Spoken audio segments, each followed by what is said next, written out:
هیڅ خبر نه ده. لایف شته دی، لایف شته دی. لایف خو شته، لایف خو په هغه کې د یوټیوب کې ده نو. نه په هغه کې مې دی، په فیسبوک کې هم دی جنرال صاحب. فیسبوک په هغه باندې شته.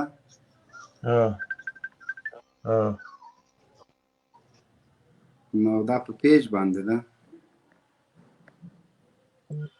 پیج باندې دی جنرال صاحب، باندې پیج مې ورچولی دی. صحیح دی، وطن اصل صحیح دی. او دې سم په دې هغه باندې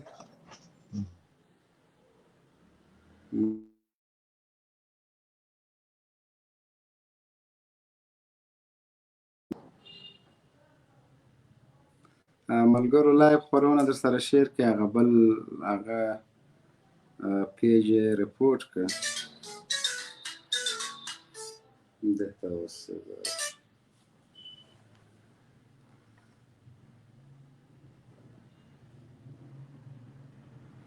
لایف خپرونه در سره شیر کړي، هغه مخکنی پیج تقریبا داسې وایي چې ختم یې کړ پیج. دغه لایف شاهین صاحب په هغه نور هغه کې شیر کړي. لایف خپرونه د سره نشر کړي عزیزانو ملګرو. سمه ده.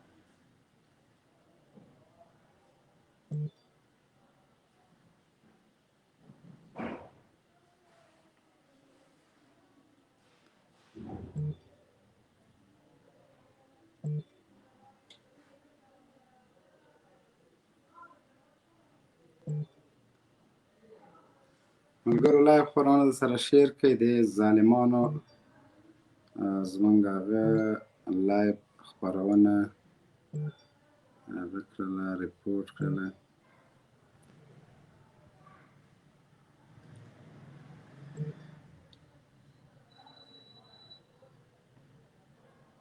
السلام علیکم قاري صاحب محترم، زه راغلی ده. السلام علیکم ورحمت الله وبرکاتو. قاري صاحب محترم، زمونږ مخکینی لایف خپرونه ریپورټ شوله، متاسفانه دې ظالمانو د لاسه نو اوس مو بیرته لایف خپرونه همغه جینه سټارټ کړله. نو تاسو ته هم لایف خپرونې ته بخیر راغلاست وایو. تاسو د خپلې خبرې شروع کړئ، زه به دا لایف خپرونه قاري صاحب مخکې ګروپونو کې شیر کړم. الله مو عزتمن لره. وعلیکم السلام ورحمت الله. او مبین صاحب زوړ لینک کار نه کولو، ما فکر وکړو چې یاره لایف لکه چې ډیلیټ شوی وي، نو تاسې ما ته لینک هم راولېږئ، د فیسبوک لینک. د فیسبوک لینک مې درولېږه قاري صاحب. صحیح ده. لایف خپرونه شیر کړئ. نو موضوع خو ستونزه هم ده، زما چې څومره خیال د لایف خپرونه به ریپورټ شوي نه وي، خو څه تخنیکي ستونزه به وي. مهرباني وکړئ قاري صاحب محترم.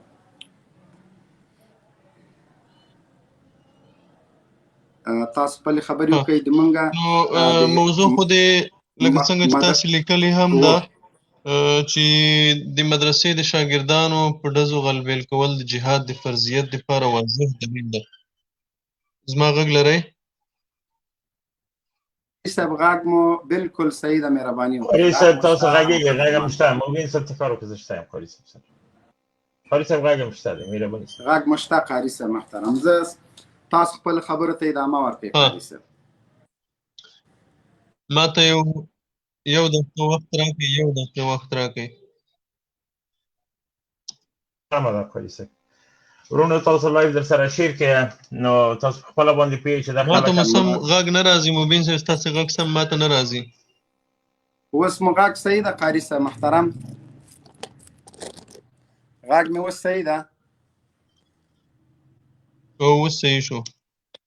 مهرباني وکړئ د پرونۍ یا بله ورځنۍ پیښه ظلم، وحشت، بربریت په نیمه شپه د 6 کلن 7 کلن 8 کلنو ماشومانو په خواږه خوب ویده د هغوی له منځ نه ځینې کسان ویستل په داسې حالت کې چې یو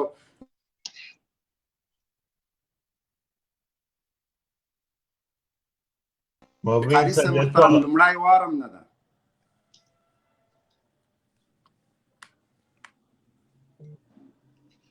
مبین صاحب زما غږ صحیح ده؟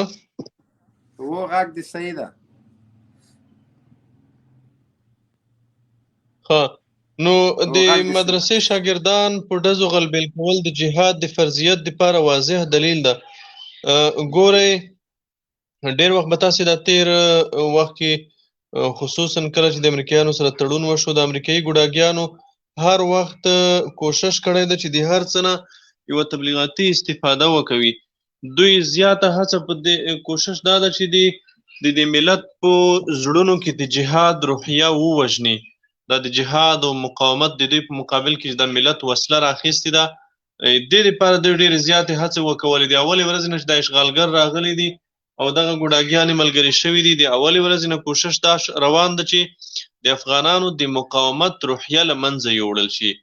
افغانانو په زړونو کې چې د جهاد کومه جذبه ده، د جهاد کوم فکر ده، د جهاد کومه روحیه ده، هغه باید وځپل شي. دا د اشغالګرو د ګوډاګیانو تر ټولو لوړ هدف ده. د دې لپاره دوی میلیاردونه ډالر ولګول. یعنې څومره چې په افغانستان کې دوی په نظامي برخه کې مصرف کړی ده، د هماغومره دوی په د تبلیغاتي برخه کې په فکري برخه کې هم همداسې خواري کړې ده. دوی په خاطر چې د افغانانو د ذهنونو نه د مقاومت او د جهاد روحیه وویستل شي. د همدې دپاره تبلیغات دوی کول، کله یو ځای ته تښتي، چېرته یو څو درباریان را یو ځای کي د هغې نه یو څه خبرې وباسي او هغه هم بیا دوی په خپل منځ کې سره کښېني، هغه تحریف کي، ګاډې وړې کي، خو آخري نتیجه ترې دا راوباسي چې په افغانستان کې جهاد ناروا ده، جهاد نشته. بیا بل ځای ته لاړ شي، بیا بل ځای ته لاړ شي چې د افغانستان د جهاد د عدم جهاد فتواوې راټولې کړي. خو دلته هغه ملت چې وسله یې پورته کړې ده هغه فتوا ته اړتیا نه لري. هغه هر څه په خپلو سترګو ویني. هغې ته چې د یو کوم بل بهرني هیواد نه د یو لرې ځای نه کوم څوک فتوا راشوغوي، هغه اړتیا نه ویني چې دغه فتوا د تراشي او دی په هغې عمل وکړي. ځکه د جهاد د فرضیت دپاره دی ځمکني دلایل ویني، واقعیتونه ویني، یوازې په اسلامي او شرعي اړخ نه. د ده انساني وجدان، د دې ملت انساني وجدان هغه دا تقاضا کوي چې ستا په خلاف وسله راخیستل دا واجب دي، لازم دي. کله چې پرون د CIA روزل شوي ملیشې یوې مدرسې ته تلې، دا مدرسه خو په کوم یهودي هیواد کې نه ده، دا مدرسه خو په اسرائیلو کې نه ده، دا مدرسه خو په نیویارک او واشنګټن کې نه ده، دا مدرسه په افغانستان کې ده. د دې مدرسې غیر چاپیره دا ولس چې اوسیږي دا مسلمان ده. د CIA دغه ملیشې چې دې مدرسې ته ځي، د مدرسې استاد هم په شهادت رسوي، د مدرسې 10 شاګردان هم په شهادت رسوي، راباسي پرته له محکمې، پرته له قضا، پرته له چونو چاره، هغه دوی په شهادت رسوي. نو چې ولس راځي، د دې کلي، د دې منطقې، د دې قوم خلک راځي، دا مدرسه ګوري، دا شاګردان په وینو کې لت پت ګوري، نو هغه څه اړتیا ویني چې هغه د چا نه د جهاد فتوا واخلي؟ هغه څه اړتیا ویني چې د چا نه د جهاد په اړه فتوا واخلي؟ هغه فتوا ته ضرورت نه لري. خپله ستا دا وضعیت د دې ملت په خلاف چې کوم جنگ تا پیل کړی ده، دا د همدې دپاره کفایت کې چې ستا وژل بهترین جهاد ده. د امریکایي وژل نه دي پکار، ستا وژل پکار دی. اول امریکایي خو د ما د زرګونو کیلومترو نه لرې راغلی دشمن ده، هغه به لاړ شي، هغې سره زه هېڅ مشترکات نه لرم. ته زما د څنګ تربور یې، ته زما د کلي دشمن یې، د څنګ د ګاونډ دشمن مې یې. ستا سره زما مشترکات هم دي او د سره کافر نه په وحشي هم یې، د سره کافر نه په زړه سخت هم یې، د سره کافر نه زما سخت دشمن هم یې. نو اصلا فتوا ته د افغانستان د قضیې او د افغانستان د جهاد په اړه فتوا ته ضرورت نشته. دلته هر څه واضح دي، ملت په سترګو ویني. هغه ملت چې وسله یې راخیستې ده، په سنګر کې ناسته، د کافر او د کافر د ملګري خلاف جهاد کوي، هغه دغه ورځني واقعیتونه ویني، هغه د سر په سترګو دا هر څه ویني، هغه فتوا ته اړتیا نه لري. په نیوزیلینډ کې یو صلیبي وحشي جنایتکار راپورته شو، جماعت ته ننوتو، په جماعت کې په لمونځ کوونکو ډزې وکړې، په شهادت یې ورسول. ټوله دنیا غږ پورته کړو. خو د هماغه صلیبي وحشي ګوډاګیان، د هغه لارویان، هغه زیوی مدرسې ته ننوځي، شاګردان راباسي، په شهادت یې رسوي. خو دلته دا ملت غږ نه پورته کوي، دلته دغه رسنۍ غږ نه پورته کوي، دغه زیره خواره غږ نه پورته کوي. او دغه خلک په کوم جرم وژل شوي دي؟ دوی جرم یوازې دا ده چې دا د مدرسې طالبان دي، د الله قرآن زده کوي، د الله د رسول صلی الله علیه وسلم سنت زده کوي، او د دې خلکو دشمنی د قرآن سره ده، د دې خلکو دشمنی د مدرسې سره ده. دوی په څرګنده وایي، په ډېر افتخار وایي، دا زه نه وایم، دا دوی په ډېر افتخار وایي. تاسو به د فیسبوکونه لیدلی وي، ډېر د ملحدین او د امریکا ګوډاګیان د ارګ او د امریکایي سفارت معاش خواره په ډېر افتخار وایي چې موږ ته د همدې مدرسو نه راپېښه ده، دا چې ستر شي دا بیا سبا ته دا تروریست وي، دا په ډېر افتخار دوی وایي. نو ستا د دې مدرسې سره دشمني دا د دین په وجه ده. طالب چې دته نه خوند ورکوي، طالب سره کومه د پولې او پټي دشمني ده؟ طالب د عقیدې دی وجه نه دته نه خوند ورکوي، طالب د ایمان د دین دی وجه نه خوند نه ورکوي. دا دشمنی د ایمان ده، دا دشمنی د دین ده، دا دشمنی د عقیدې ده، دا دشمنی د فکر ده. همدا دلیل ده چې موږ وایو چې د دې خلکو په خلاف جهاد فرض ده. د دوی وژل د انګریز نه مخکې دي، د دوی وژل د سره کافر نه مخکې دي. اول باید امریکایي ونه وژل شي، اول باید دغه ګوډاګیان ووژل شي. امریکایان چې دا 20 کاله په دې هیواد کې پاتې دي، ظلمونه وحشتونه کوي، د همدې ګوډاګیانو د وجې نه کوي. که دغه ګوډاګیان د دوی سره نه وای ملګري شوي، امریکایانو په افغانستان کې یو کال جنګ نشو کولی، یو کال جنګ نشو کولی. دا اوسه پورې چې امریکایان دلته پاتې دي، وحشت کوي، دا د دې ګوډاګیانو د لاسه کوي.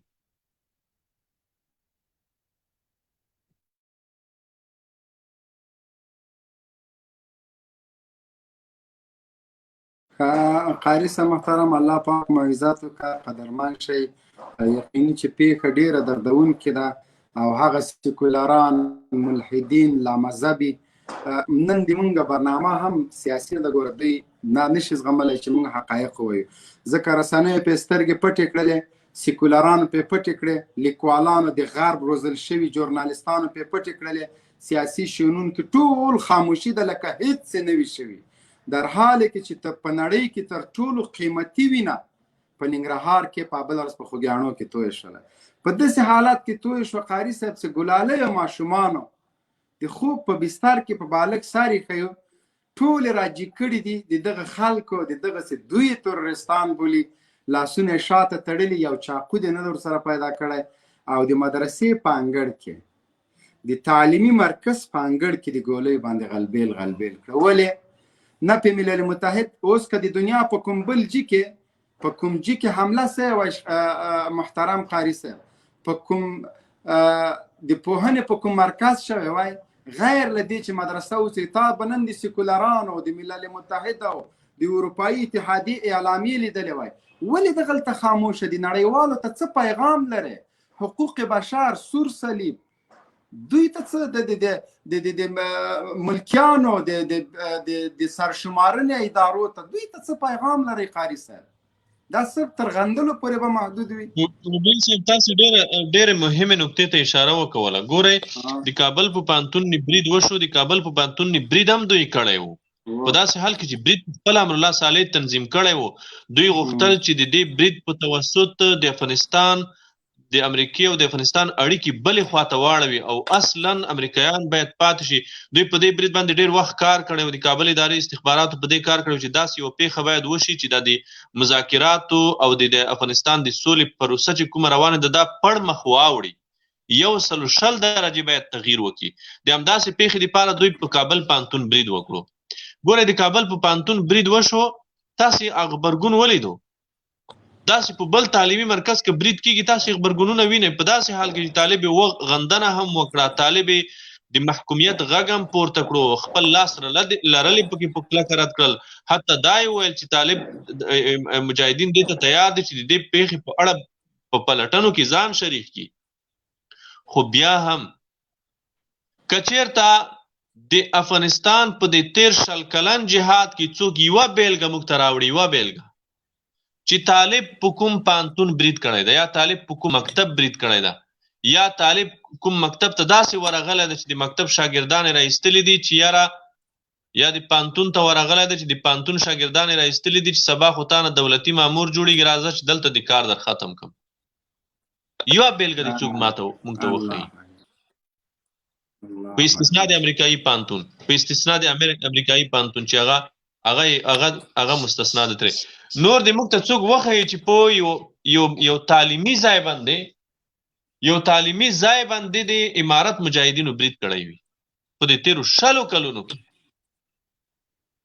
خو دوی دا د جنګ، دا کوم جنګ چې دوی روان کړی ده، کومه پوله نه پکې پیژني، کوم اخلاق نه پیژني. دا د تاریخ نه.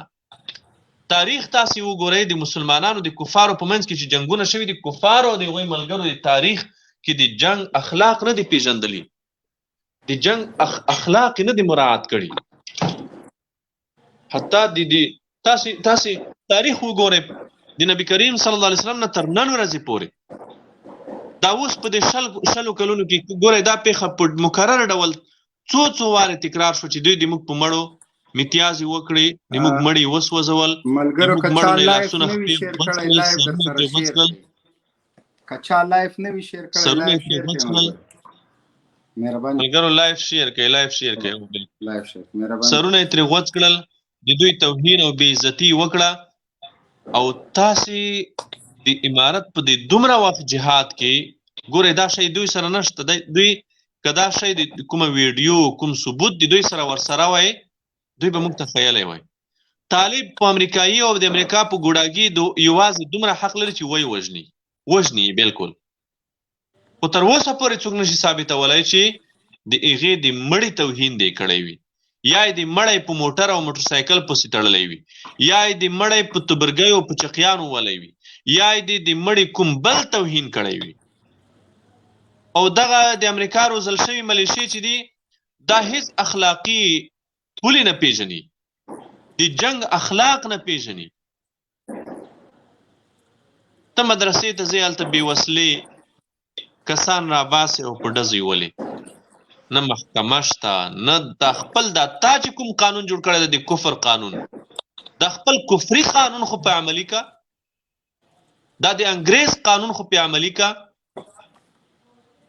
دا امریکایانو دا ران کارپوریشن چې تا ته کوم دا چټل نجس قانون جوړ کړی دی، دا خو په عملي کا. خو دا هم نه عملي کوي، خپل قانون ته وفادار نه وي، ځکه دوی قانون نه لري، قانون نه پیژني.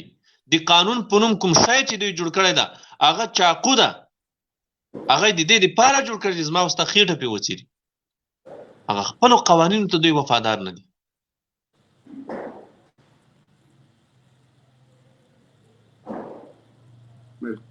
ډیره مننه قاري صاحب محترم، الله مو عزت وکړه.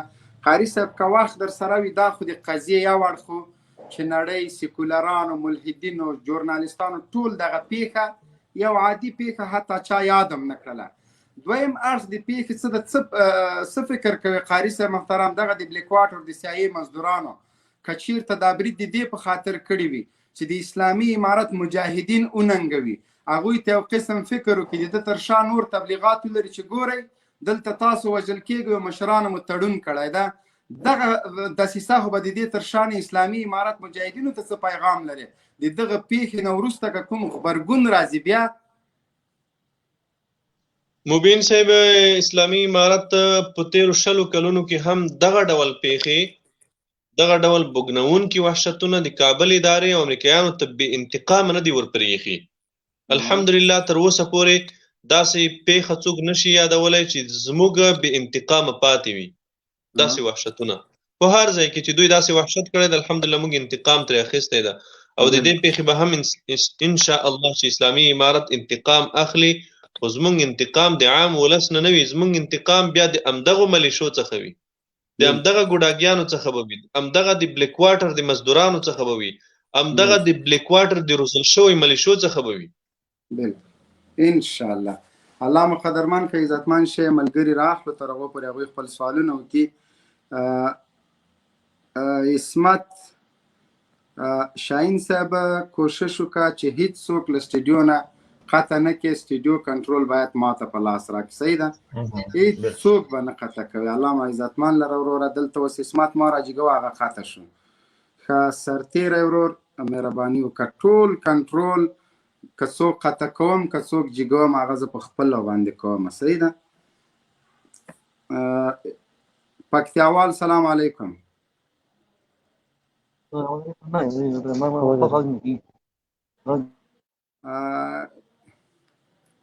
انجینر صاحب محترم تاسو که لایو خپرونې ته راځئ نو ځای مو خاص تفریح ده، تاسو کولی شئ چې راشئ. پکتیاوال صاحب سرتیری وروره مایک مخلاص مهرباني وکړه. وعلیکم سلام. څنګه یې ښه جوړې؟ شکر د مهرباني وکړه. لایو خپرونې موضوع باره کې څه سوال لري، څه تفصیله لري؟ موضوع خو داسې ده، زه خپله د سرتیري په نوم درته راغلم، خو نوره یم سرتیری نه، عام وګړی یم.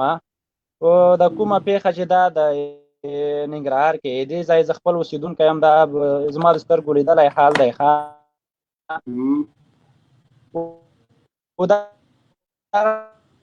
چې و دلته بې ماینونه برابرول، یو بل ځای ته به یې وړلو، چاودنې د مدرسه کې ماینونه بارول، بل ځای کې لونو مدرسه کې یو شی بل شی. دا مدرسه نه وه، دا یو کور و. ښه دا دلته ماینونه جوړېدل په دې کور کې؟ او ته دنه پوښتنه وکړه دا خو دنه ته پوښتنه وکړه چې ته د کوم ځای یې؟ زه د ننګرهار یم. د ننګرهار د کوم ځای؟ ننګرهار خو نه یې، ته په خوشبوله ده. د ننګرهار د کوم ځای؟ د کومې ولسوالۍ؟ د خوږیانۍ وروره. ښه د خوږیانیو کې دا پیښه په کوم ځای کې شوې ده؟ خوږیاڼي ننګرهار. دغه پیښه د خوږیاڼو په دا پیښه د خوږیاڼو په کوم کلي کې شوې ده؟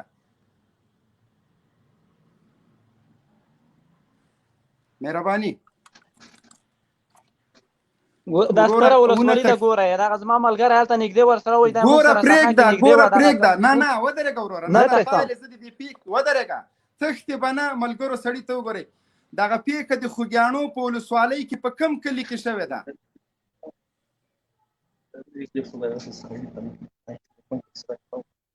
په کوم ځای کې شوې ده وروره؟ ګوره دغه خوږیاڼو ولسوالي چې دا ډېره غټه ولسوالي ده. دغه ته چې د کوم ځای شاید غټه ولسوالي ده، ودرېږه، دغه پیښه په کوم کلي کې شوې ده؟ د کلي نوم یې نه راځي، زما د ملګري د سترګو لیدلی حال دی. ګورئ دا د طالبانو یو مرکز و، مرکز دلته یې بمونه. مایک د بانک قاري صاحب د کلي نوم نه ورځي او د همغه ځای عیني شاید ده. مایک د بانک وروره تښتې به نه، مهرباني نه تښتم او نه تښتې، زه دې نه قطع کوم. قاري صاحب مایک د خلاص کا. د ننګرهار د خوږیاڼو په ولسوالۍ کې د هغه پیښې عیني شاید دغه خبیث ده، دا یې وایي د کلي نوم زما نه ده زده. مهرباني وکړه.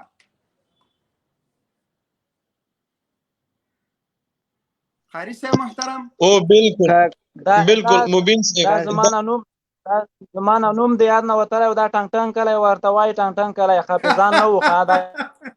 ټنګ کلی نه. ګورئ تاسې دغه ملګری د دې سړي خبرې تاسې ټول لیدونکي واورئ.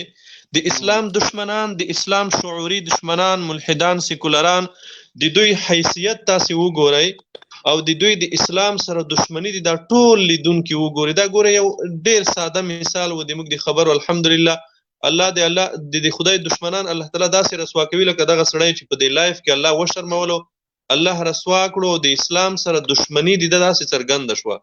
ګوره دا سړی چې ټنګ کلی دا سړی د خوست د خوست ښکاري، دا ټنګ کلی په خوست کې ده، هلته ټنګ کلی نشته.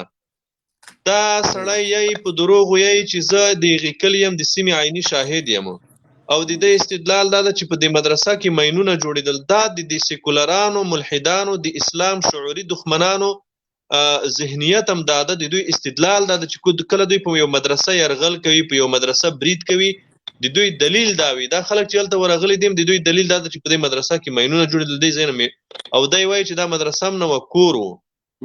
الله تعالی دغه د الله دشمنان داسې رسوا کوي، داسې شرموي لکه دا سړی چې په دې لایف کې د ټولو اوریدونکو په مخ کې داسې وشرمېدو چې دی وایي چې زه د هغې سیمې عیني شاهد یم، د هغې پېښې عیني شاهد یم، د سیمې اوسېدونکی یم، بیا یې د هغې کلي نوم هم نه ده زده، هغه د کلي نوم هم غلط واخیستو.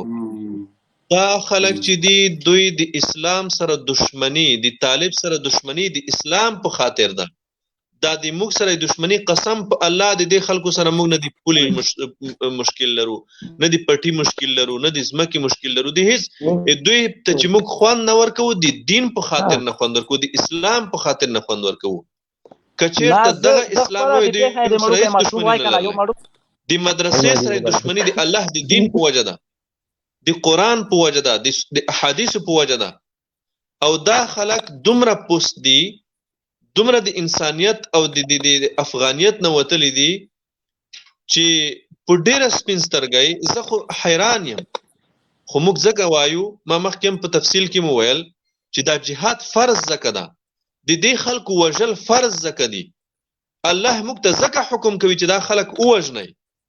تاسې دوی وګورئ، ته مدرسې ته ځې، هلته شاګردان د قرآن د الله د کتاب شاګردان ته راباسئ او په ډزو یې وژنې، او ته بیا لایف ته راځې. په لایف کې ستا استدلال دا ده چې هلته د ماینونه جوړېدل، د هغې ځای نه نه یې خبر، د هغې کلي نوم دې نه ده زده، د منطقې نوم دې نه ده زده، خو د ځان نه دا استدلال وکړو چې هلته ماینونه جوړېږي.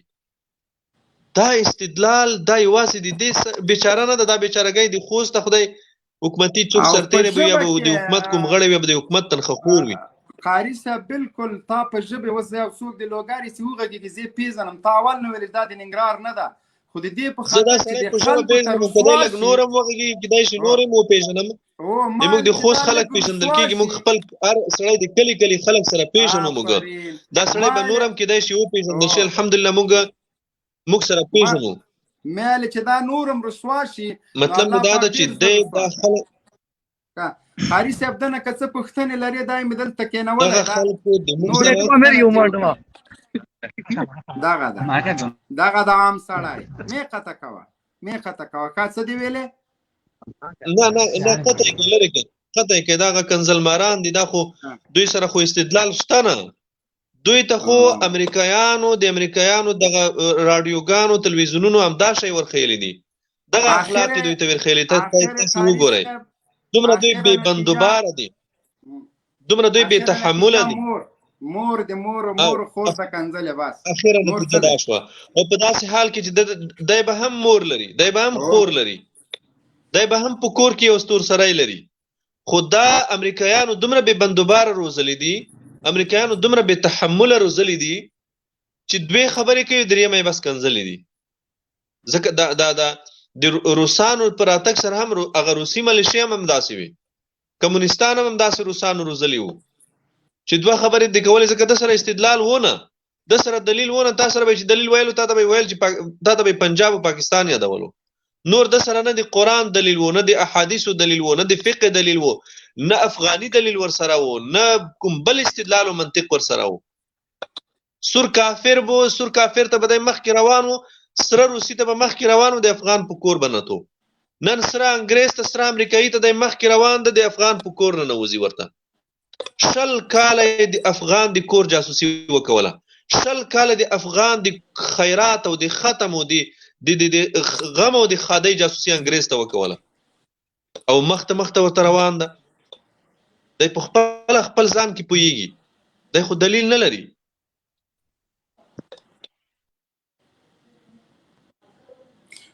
قدرمن شیخ قاري صاحب محترم انجینر صاحب تم لایق خپرونې ته ښه راغلاست وایو. اردوی ملي زنده‌باد نوبت دغه انجینر صاحب سلامونه مو ومنه، وروسته به بیا انشاءالله بیا خبرې کوو. وعلیکم السلام. ټول ته سلامونه وایم. خیر قدرمن مهرباني وکړه اردوی ملي. خدای دې وکړي ټول جوړ روغ او صحتمند اوسئ. زه د قاري صاحب محترم نه یوه پوښتنه لرم. پوښتنه مې د قاري صاحب محترم نه دغه ده چې قاري صاحب محترم ګورئ د افغانستان دولت د 20 کاله کېږي چې تاسو ورته وایئ چې موږ تاسو د منځه وړو، موږ تاسو چپه کوو، صرف نظر د دې نه چې آیا هغه تاسو په خوله باندې شرعي حکومت دی که شرعي نظام نه دی، خو دغه چې تاسو وایئ چې موږ تاسو د منځه وړو، تاسو ولې د افغانستان حکومت هغه حق نه ورکوي چې د ځان دفاع وکړي؟ وخت چې هغه د ځان دفاع کوي او هغه خلک د منځه وړي چې خلک د دولت په خلاف باندې پورته کوي او هغه خلک چې د ملا په نامه راځي، د طالب په نامه راځي، خلک د افغانستان د دولت په مقابل کې پورته کوي، وخت چې هغه خلک د منځه وړي یا تاسو وایئ چې دی ولې دغه کار کا؟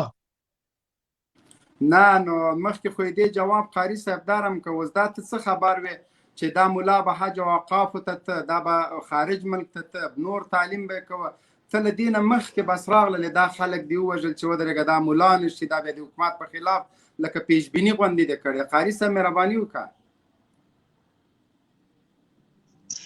دا خو هماغه سیکولارو خطر دا یې وایي چې وایي حکومت خو نو خو دا یې پکې ډېر وایي خو نو خو حکومت خو نو خو دا خلک ځکه ووژل چې یو وخت به د حکومت خلاف کېدل. هماغه د تا خبره شوه. راځئ موږ هم شروع وکړو. قاري صاحب دا د حکومتي سرتېرو زامن او فامیلونه مړه کوي چې داسې نه چې بیا دوی غټان چې دوی به حکومت کوي. نه ګوره تاسو د ما په سوال باندې غلط پوه شوئ. همدا استدلال کافي ده. په مدرسه کې طالب او د مدرسې شاګرد په دې خاطر وژنې، دا یو د مدرسې طالب مه وژنه، ټول ملت ووژنه، ځکه ملت در پسې راپورته شوی د 20 کاله ستا په خلاف ملت جنګېږي، دا ملت ټول ووژنه که نه وشه. خو ته او دا انګریزان او دا روسان که د بل ځای نه سبا به هندوان راولي، اوس د هندوانو سره نوې یاري شروع کړې ده.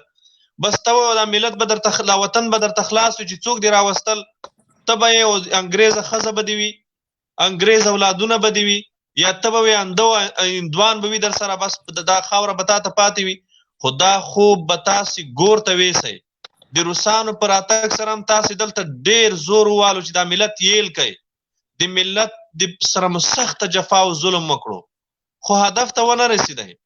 20 کاله کېږي کوم قسم وسله ده چې تاسې دپاره تاسې بادار استعمال نه کړه، کوم قسم وحشت ده چې تاسې په دې 20 کلونو کې ونه کړو. دا په څه خاطر کوئ؟ دا په دې خاطر کوئ چې دلته د انګریز خپه تام شي. تاسې د انګریزانو د ښځو سره د خپلو یهودنو ښځو سره دلته راغلي یې چې دلته په دې خاوره کې خپې ټینګې کوئ، خو نشئ ټینګولی. دا ملت تاسې نه غواړي.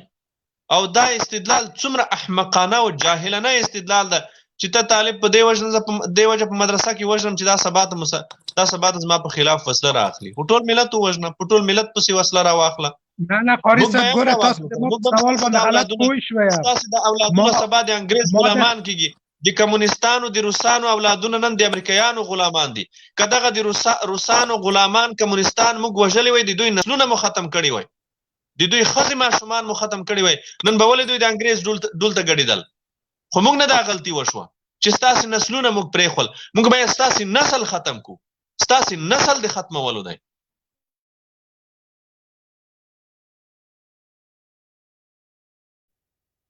ګوره قاري صاحب محترم ما داسې نه دي ویلي دي. تا د سوال وکړه رابوشه اسمت ته ته کینه بیا پس سوال وکړه. اسمت هم در ډېر وخت ناست. اسمت صاحب مایک هم خلاص کړئ. سلام علیکم عرض ادب. انجینر صاحب سلام در ورسید. سلام علیکم ستر جنرال موبین صاحب، تاسو ته، قاري صاحب ته، ټولو لیدونکو اوریدونکو ته.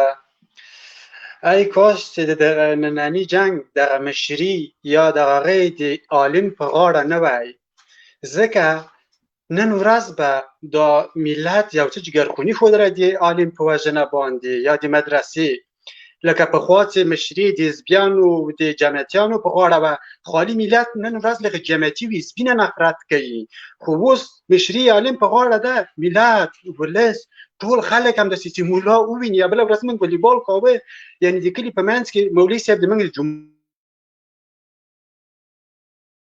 قطع کوی نو منو که نه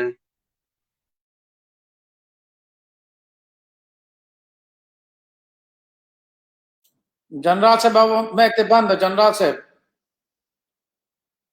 مایک ته بنده مایک مخلاصه سیکولره پرون که حزبي و که جمعیتي و که حرکتي و که هر څوک و د روسانو په خلاف په نره جهاد کړی و تر څنګ علماو فتوا د علماو و دا د پانتون نه فتوا نه ورغلی او نه څوک نفرت د دې په خاطر له مجاهدینو نه کوي چې دوی له روسانو سره جهاد کړی نفرت په دې خاطر کوي چې د جهاد په ارمانونو باندې لوبې وکړلې سبا که خدا نه خواسته طالبم له شوي وعدې نه اخوا او دخوا کوي د جهاد په ارمانونو لوبې کوي دا د دین ټیکهداري د چا نه ده لیکن دغه مدرسې باندې حمله ولې وشوله ته وایې علماو دا بد کار شوی د جنګ رهبري خو علماو ځکه اخیستې چې ما او تا بې غیرته سولو ما او تا د صلیب تر څنګ ودرېدو ما او تا ملا ته نه پرېښوده هغه مجبوره سو ترمیزي او بخاري بند که راغی په سنګر کې خپل سپېڅلې وینې تویې کړې که ما او تا بې غیرتي نه وای کړی لکه د روسانو په وخت کې ټول راوتلی وای د امریکایانو په خلاف مصلحت کړی وای ملا به د یو مجاهد په حیث د تا تر څنګ روانو ته به یې مشر وې خو تا پرېښودله رهبري ځکه د ملا لاس ته راغی قاري صاحب مهرباني وکړئ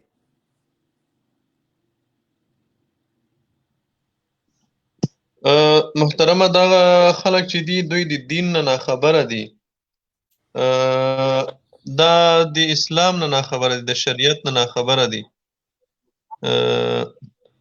نو دا د کچیرته دوی تاریخ وګوري نبی کریم صلی الله علیه وسلم چې هغه د مونږ امام و د مونږ مقتدا و پیشوا و او هم جهادي قمندان و جهادي رهبر و هغه یوازې د منبر امام نه و چې په منبر کې په جماعت کې و په محراب کې ول مانځه ته مخکې کېدو هغه د جهاد په ډګر کې د جنگ په میدان کې هم امیر و قمندان و رهبر و هغه په ټولو بخښونو کې همداسې رهبري او امامت کولو دا فکر او دا ذهنیت د اسلامي خلافت له ړنګېدو وروسته چې کله انګریزان او د انګریزانو غلامان په ملتونو واکمن شول په مسلمانانو د هغوی د ذهنونو نه دا فکر وویستلو چې باید د الله د دین عالم د امت رهبر وي هغه څوک به د امت رهبري کوي چې هغه به د الله د دین نه خبر وي په مسلمانه ټولنه کې به هغه سړی په مسلمانانو واکمن وي چې د اسلام نه خبر وي هغه سړی به په مسلمانانو واکمن نه وي چې هغه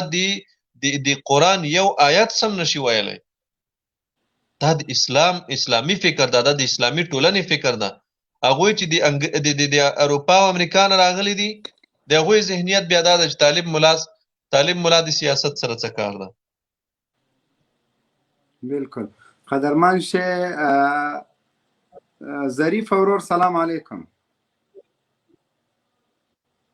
ظریف مایک مخلاص کړئ ظریف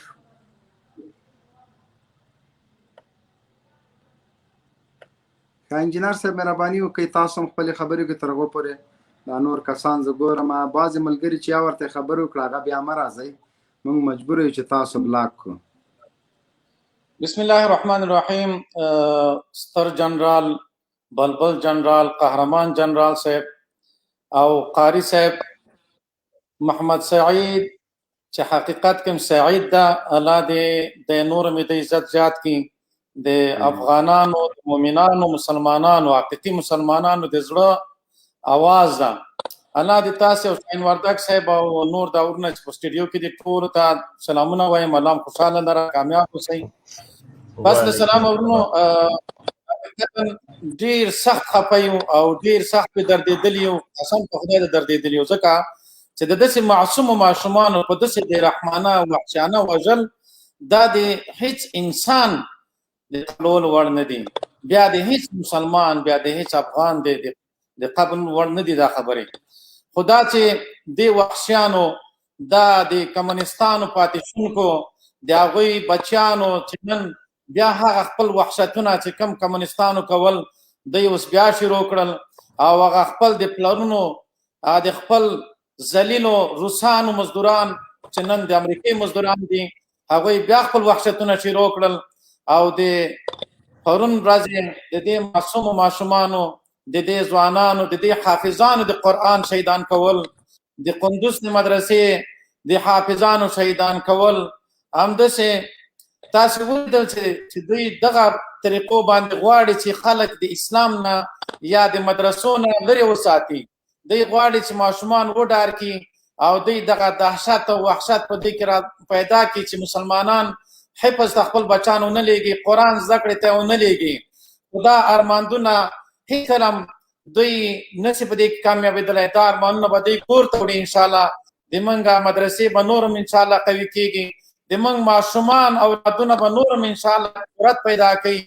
هغوی به د دوی سره دښمني زیاتېږي. کومو ماشومانو چې پرون یا د قندوز په مدرسه کې یا په نورو مدرسو کې د خپلو ورونو شهیدان ولیدل هغوی به دوی ته انشاءالله د انتقام لمبو کې به دوی سوځېږي. هغوی به د دوی نه انتقام اخلي انشاءالله. هغوی به ډارېږي نه د دوی نه. دوی د کابل پوهنتون باندې حمله وکړه. دا شاګردان د کابل د پوهنتون دوی دې نه ویډار کې دهشت او وحشت پکې واچوي. هغه بېسواده کړي چې بېسواده ټول دوی بیایي قوملي اردو ته او نور بله لاره ورته نه وي. ملي اردو تعلیمونه ورته ورکړي بل وجه ملي اردو ته بوځي. دا څوک چې دوی ملي اردو ته بیولي دا ټول دغسې ذلیل بېسواده دي. که دوی سره حقیقي ایمان وای دوی به ولې داسې کار کاوه؟ که دا کفار ورته ووایي چې ته ورسه یو مسلمان ورور دی یا د یو مسلمان ورور زوی شهید کا په کوم د دوی په کوم ضمیر باندې دا کار دوی کوي؟ آیا دوی افغانیت نه لري چې خپل افغان ورور شي کوي؟ امریکا ورته پیسې ورکوي ول د دوی ضمیر څنګه دا پیسې قبلوي؟ ورونو دوی د موږ ژورنالستان حقیقي ژورنالستان چې دی اواز د دین اوچتاو د اسلام اوچتاو د افغانیت اوچتاو هغه شهیدان کړل. هغه شهیدان کوي. د موږ علما شهیدان کوي. د موږ علما کرام بیچارهګان په مسجدونو کې شهیدان کړل، په لارو کې شهیدان کړل. دغه دهشت او وحشت دوی بیا شروع کړ. لیکن الحمدلله د الله نه ډېر راضي یو چې الحمدلله د موږ جذبې نورې موچتې دي. دا کمونستان دا د کمونستانو پاتې شونکي دا ټاکن دا د امریکې رزیلان روزل شوي به دا خپل ارمانونه ګور ته وړي. الحمدلله مجاهدین ورځ په ورځ قوي کېږي. تاسې د دوی دلیل ولیده چې دوی خپله دا اعتراف وکړه چې دغه بیا داسې خلک جوړېږي چې هغه به د حکومت خلاف وي. موږ د موږ اولادونه به د حکومت دایمي خلاف وي. کوم حکومت کې چې سیکولران وي، کوم حکومت کې چې د اسلام بېعزتي کېږي، کوم حکومت کې چې د قرآن بېعزتي کېږي، کوم حکومت کې چې د عالم بېعزتي کېږي، موږ او د موږ اولادونه به د دوی په مقابل کې جهاد اعلان کړي او جهاد به کوي انشاءالله. چې دوی ته ضرورت خدای هم خوشحال لره انشاءالله د موږ حوصلې اوچت. ډېره مننه انجینر صاحب. الله مو قدرمن کا عزتمن شه ورور. ظریف ورور که د موږ غږ اورې مایک د خلاص که کنې د بیا لایف نه قطع کوو بیا د بل شرنګا ته نوبات ورکوو. ظریف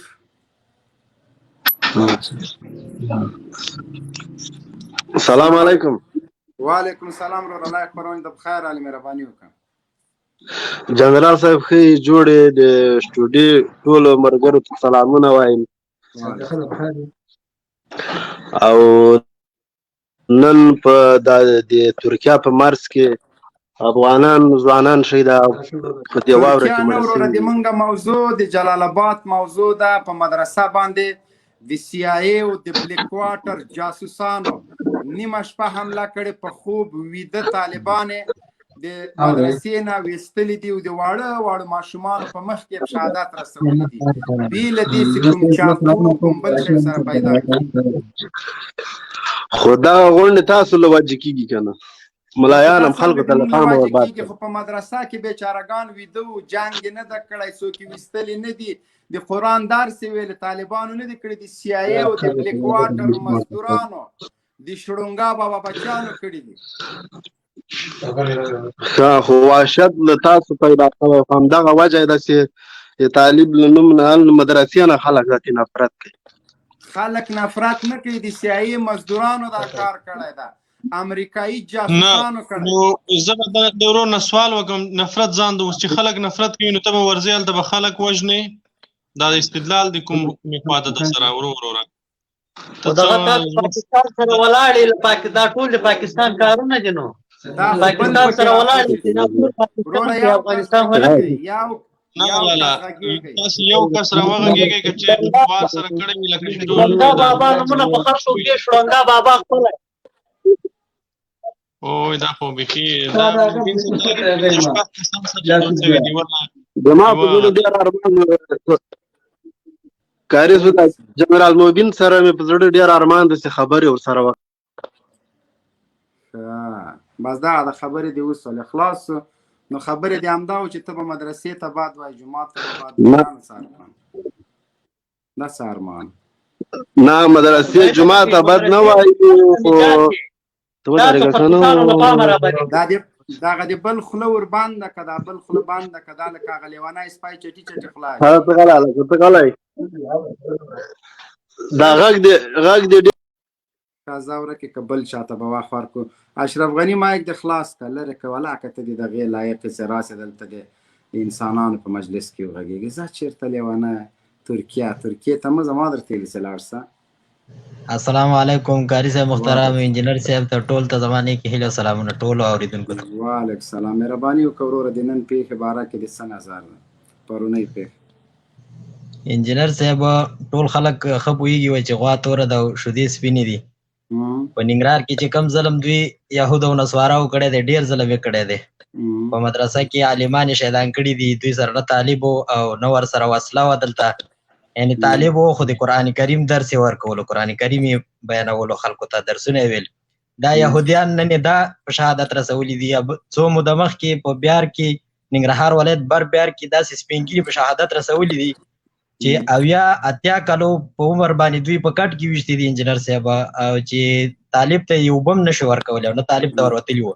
خو زما ټول افغانانو ته دا پیغام دی چې راجګ شي او جهاد شروع کړي، لکه روس په مقابل کې چې څه رقم راجګ شوي وو همداسې راجګ شي. او دغه سکشویان ته کار څومره نصیحت څوک وکړي، دوی مغزو کې بل شی دی، دوی خویندو ته ډالر ورکوي امریکا، دوی نه راوړي. انجینر صاحب کار څومره ورته ووایي، کار څومره ورته دا لیپونه وکړي.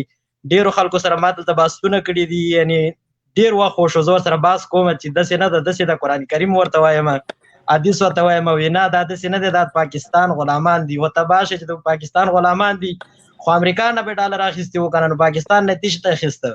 دا ټول یهودیانو روزلي دي او هغوی ورته په غوږو کې اعلانونه کړي دي چې دوی ته ستنې شوي دي. طالب ته ستنې نه دي شوي، ستنې دوی ته شوي دي، ډالر ورکوي، خویندې ته یې ورکوي، دوی ته یې ورکوي.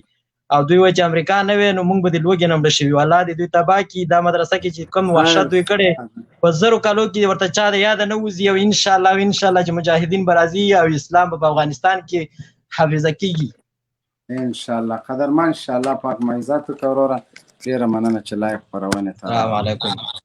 وعلیکم السلام. ښه قاري خالد زرمتی. السلام علیکم ورحمت الله وبرکاته. وعلیکم السلام. مهرباني وکړئ ورور بخیر حال.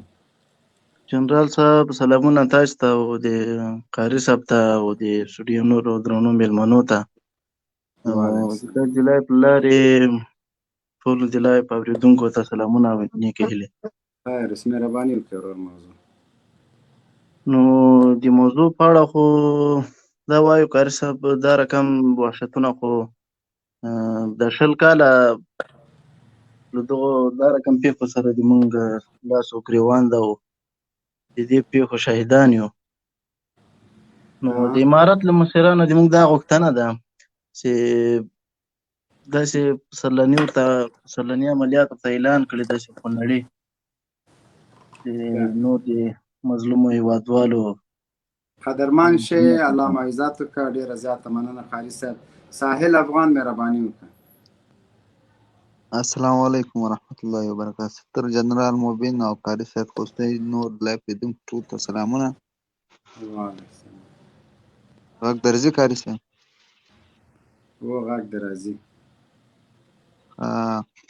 نو د تېرې شپې چې کوم د حافظان شهیدان شوي دي یا د عالمانو شهیدان کړي، دا خو ډېر زړه دردونکي کار دی چې دوی کړی دی، ستر وحشت دی چې دوی کړی دی.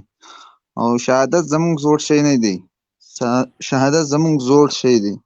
دا نه زموږ اول شهادت دی، نه د کندوز مدرسې، دا ټول مدرسې زموږ شهیدانې شوې. شاهین صاحب محترم، دلته سټوډیو نه خلک قطع کېږي، خلک مه قطع کوه. هغه بریال افغان په نامه کس به 3 وارې راغی قطع شو. نو هیله مو دا ده چې تاته مو یا ورته مخکې مو ویلې چې سټوډیو کنټرول موږ ته پرېږدئ. نو شهادت زموږ زوړ شی دی، په دې باندې دوی په ذهن کې دا دي چې دا طالبان به ویرېږي، دا ملت به ویرېږي چې خپل زامن به بیا مدرسې ته ناست دي.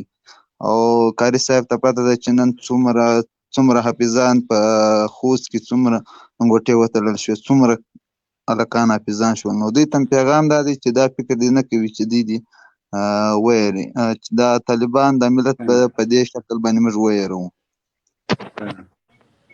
قدرمن انشاءالله معزاتو که علي بابا مهرباني وکړئ مایک مو خلاص کړئ.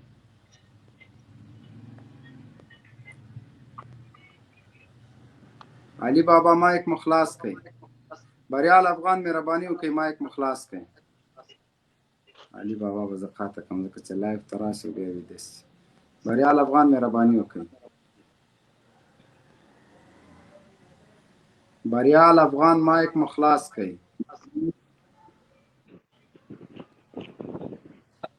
بریال افغان आवाज مو نشته. بلال افغان مایک د خلاص خبرې شروع کړه.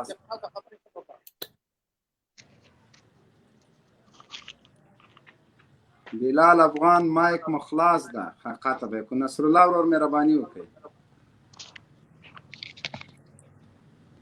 نصر الله السلام علیکم. وعلیکم السلام مهرباني وکړئ. السلام علیکم. وعلیکم السلام. وعلیکم السلام مهرباني وکړئ ورور. استاسو دا بحث ما واورېده، زه به فارسي کې خبرې وکړم، ما ته به لږ اسانه وي فارسي. مهرباني وکړئ.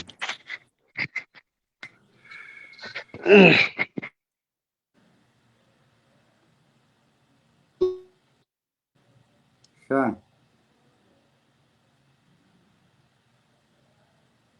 مهرباني وکړه ورور. نیروهای اداره کابل که حافظای قرآن عظیم شان را شهید کردن، اینها به خاطر از اینکه مردم پسرای خود به مدرسه روان نکنن، اینها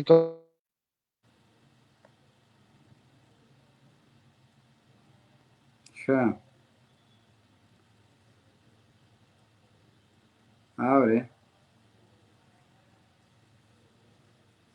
نصر الله د تا غږ نشته، زاهد افغان غږ نشته. ستا غږ شته د مبین صاحب، ستا غږ شته. نصر الله غږ نشته. زاهد افغان تا ته خیر اغلاست وایو. قاري صاحب هم قطع شو، انجینر هم قطع شو. دواړه قطع شوي دي صاحب. قاري صاحب قطع شو. مهرباني وکړئ. او قاري صاحب قطع شو. مننه ستر جنرال مبین صاحب. قاري صاحب مې که غږ اوري، انجینر صاحب ټول ستړي مشئ. مبین صاحب دغه پیښه چې پرون شوې ده، دا به اوله پیښه هم، دا به اخره پیښه هم نه وي. او دغه ملیشې هم دې دپاره روزلې شوي دي چې د یهودو نسواراو د خوا نه چې صرف دغسې خلک چې ملګرو سټوډیو ته مه راځئ، تر هغو موږ قاري صاحب راواخلو. نصر الله مخکې د اواز نه و، بیا د فارسي خبرې کوم. فارسي د ماغسې ذاتي بیخي بند سولې، نو انټرنیټ د کمزوری د هیله مو دا ده چې را نه شئ. قاري صاحب ته لږ ځای ورکړه. د انجینر صاحب راغی، قاري صاحب هم راسي انشاءالله. نو تاسو کوشش وکړئ. انجینر صاحب څنګه قطع شولې؟ ولاک پېږم بالکل ډایرکټ قطع شو. ښه قاري صاحب هم قطع شو. نو قاري صاحب هم انشاءالله بیرته به راشي. تاسو مهرباني وکړئ زاهد افغان صاحب. نو انجینر مبین صاحب، انجینر صاحب ته هم ستړي مشي وایم. انجینر صاحب ستړی مشي. خبره مې دې پورې کوله مبین صاحب چې دغه د CIA روزلې ملیشې هماغه 20 کاله مخکې چې دلته کله اشغال راغی همدا خلک د دې دپاره یې وروزل چې ملا او مدرسه او مسجد په نښه کړي او د دو سره په دښمنۍ باندې زه دوی ته وایم مبین صاحب چې دغه د ملا او د مسجد سره دښمني امان الله خان شروع کړه او د ملا او د مدرسې په خلاف باندې راجګ شو چې بیا انجام یې څه شو ارمان جان لاړ بیا د دې خاورې نه او دغه کارونه دغه د مسجد او د مدرسې دښمني ترقي هم وکړه چې د جمع په منځ باندې ریشخند واکه حافظ الله امین هم په بسم الله ویلو باندې ریشخند واکه چې انجام یې څه شو او د دې خلکو هم د مسجد او د مدرسې سره دښمني ده اخري شیبې دي وروستۍ سلبې دي ملت د دې په وړاندې راپورته شوی ده دا 20 کاله د دې په وړاندې ټول جنگ د ملت سره و دغه افغان مسلمان مجاهد ولس سره و او ان شاء الله منګه د قندوز د مدرسې انتقام واخیسته منګه د کوم ځای کې چې دوی په عام خلکو باندې چاپی وغلي یو دفعه نه چې منګه څو دفعه د دې انتقام واخیسته او د دې انتقام به هم اخلو انتقام ورته پریدونه انتظار دی وسیږي مننه مبین صاحب ډیر قدرمند شي چې دغلته د طالب په نوم کوم کس ده مهرباني وکړئ ورور سلام علیکم طالب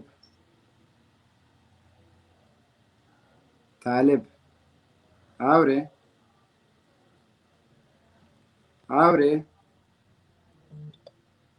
طالب په نوم کس مایک د خلاص ده مایک د خلاص که مهرباني وکړه وروره خاص زه د لایف نه لرې کم توي د سوال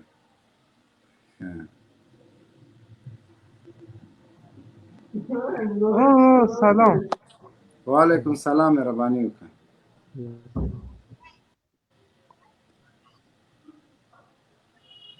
مبین صاحب جوړ یې شکر ده الحمدلله ته څنګه جوړ یې مبین صاحب غاوې درځي و غاګ راځي مهرباني وکړه څنګه یې ښه جوړ یې ورځ د ښه ده ملګري ښه دي خیرات دی شکر ده الحمدلله او مبین زموږ د تاسو سره زیاته مینه لرو ډېر یو یادېدلې نو ډېر هڅه م کولی چې تاسو سره سټوډیو کې وغږیږو الله مقدر که عزتمند شي د پرونۍ پیښې باره کې د جلال ننګرهار په ولایت کې حافظان د قرآن شهادت رسول شوي ډېر غمجن یو او مونږه دغه بریدونه غند او دا په اسلامي مقدساتو باندې بریدونه غت دی قدرمن شي الله پاک معزت وکړه ډېره زیاته مننه زاهد عبدالرحمن نظامی صاحب مهرباني وکړه مایک مخلاص کړئ سلامونه احترامات جنرال صاحب ته انجینر صاحب ته لیدونکو ته الله دې وکړي چې روغ او جوړ به یاستئ غږ مې صحیح ده جنرال صاحب زما خو انټرنټ دغسې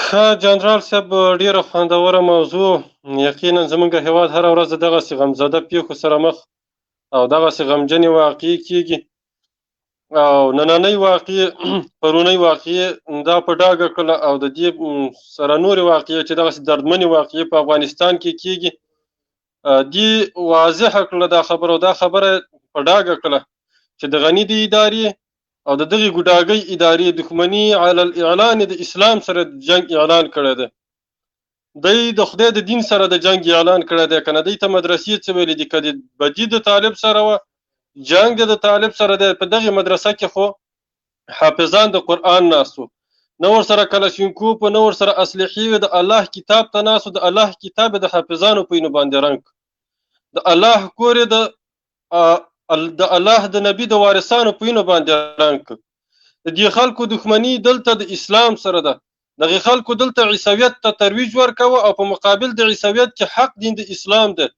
دلته دغه جګړه د کفر او د اسلام نښتې ده جنرال صاحب دلته دغه جګړه د کلیسا او د مسجد ده دغه خلکو د اول ورځې نه دې ته کار کوو او د عیسویت دین دلته رایج کوو، باطل افکار دلته راوړل. نو په مقابل کې یقیني خبره ده چې دوی به د حق د لارې لارویان هغه یو د منځه وړي. دلته مخکې بعضې سیکولرانو کمونستان راغله، هغو په ډاګه کړله هغه څه چې به مونږ پخوا خلکو ته ویل، خلکو به ویل چې نه دا خو کلمه وایي هغه هم کلمه وایي، مونږ اوس حیران یو څوک نور لږ زره هغه د نخود د دانې په اندازه باندې عقل او فکر او ضمیر ولري، هغه به نن په خپل ګریوان کې وګوري، فیصله به وکړي چې د دغې خلکو کلمه په کوم بنیاد وه. دغه خلکو هغه په صورت منافقون کې چې د دغه منافقانو حال بیانوي چې دوی د خپل ایمانونه ځان ته ډال ګرځولي دي، د خپل هغه اقرار لساني چې دوی کوي قلبي خو دوی په خدای باندې کافر دي، په رسول باندې کافر دي. که په خدای دوی ایمان لرله دوی به د خدای د دین پتنګان نه په شهادت رسول، که په رسول باندې ایمان لرله دوی به د الله د رسول وارثان په شهادت نه رسول. که چیرته د دوی په خدای باندې ایمان و د الله کورونه به د الله والاو په اینو باندې نه رنګول.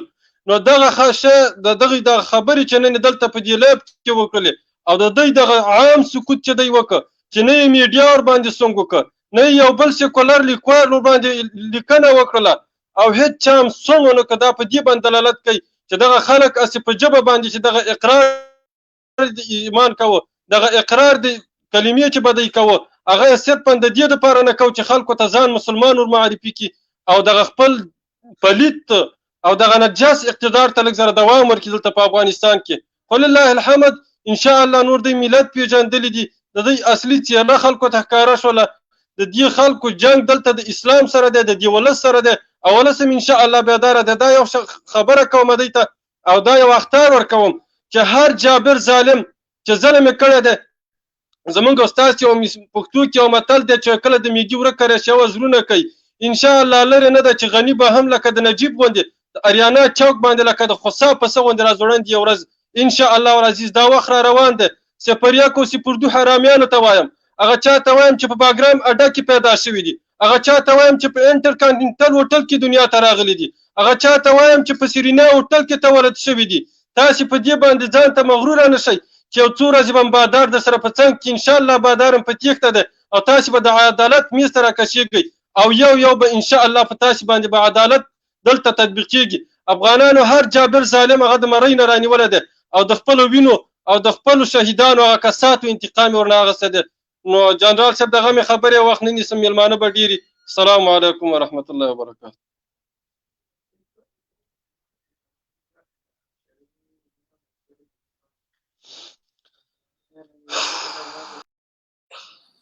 جنرال صاحب مایک دې بند ده، الله دې خوشحال لري دی. جنرال صاحب مایک دې بند. خیر اوسې، قربان مو شمه. عبدالرحمن ورور الله پاک مو عزتمن لره. یقیني دا د هر افغان د زړه درد د هر افغان همدغسې کړېږي. دغسې یو واقعه که په نوره نړۍ کې شوی وای، حتی که چېرته حیوانات وژل شوی وای، نن به ملل متحد یو قرارداد پاس کړی و. دا که په کوم بلې تعلیمي ادارې داسې یوه حمله شوې وه نو نن به مو د نړیوالو غوغا اورېدلې وه. دا که چېرته صلیبیان وژل شوی وای، نن به د هر ټامیانو تعزیتي پیغامونه ورته ورکړي وو. ځکه موږ یې تجربه لرو. په فرانسې کې ګوستاخان ووژل شول، له دې ځینې تعزیتي پیغامونه ورکول کېدل. نن په مدرسې دا حمله شوې، نن د رسول الله په وارثانو حمله شوې او بیګا د رسول الله د وارثانو وینې تویې شوي دي.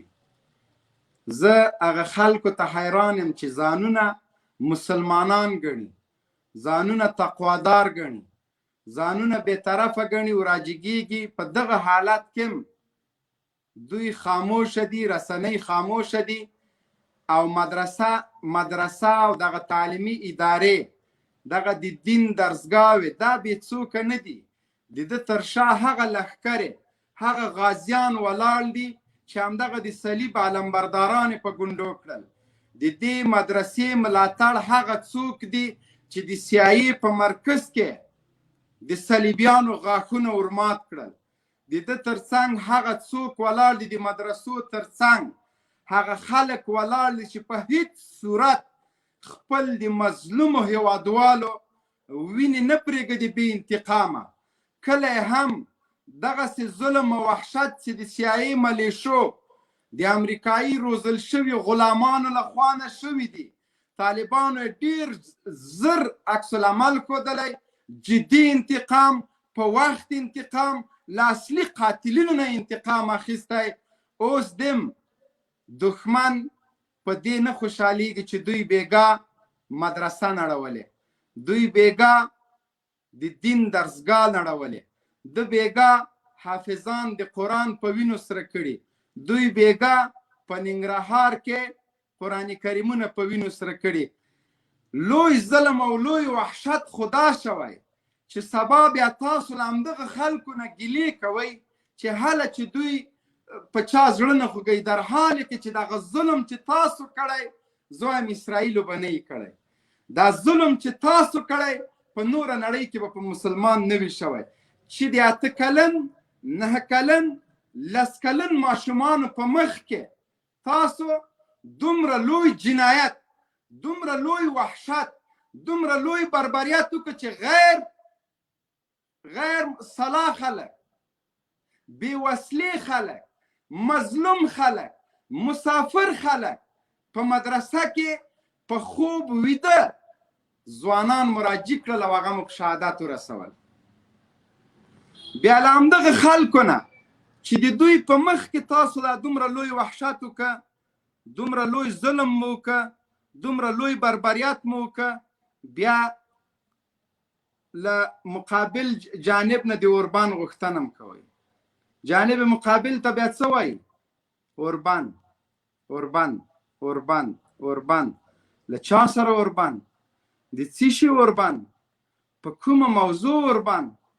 د تا ملیشې، د تا د بلیک واټر جاسوسان هغه راجګېږي، زمونږ بچي د شهادت رسوي، مونږ د ورسره اوربان کوو. واه واه واه، دغه دی منطق، دغه دی منطق. دوی مو د وژني، مونږ د ورسره اوربان وکړو. دوی د مونږ وژني، مونږ د دوی ته چکچکې کوو.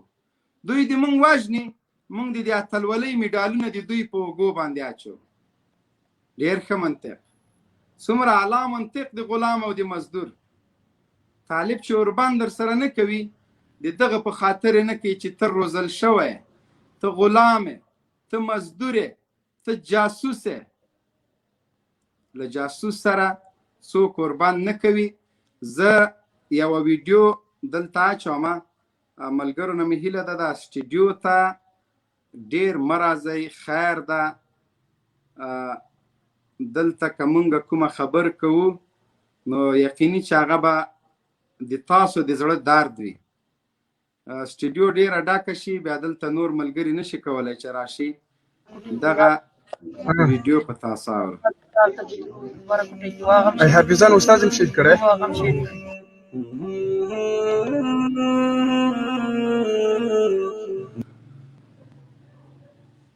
دې ظلم او دې وحشت ته اوس تاسو وګورئ. دې ته نړیوال کوم غبرګون ښیي؟ په کوم جرم مشهدان؟ حافظان استاد هم شهید کړی.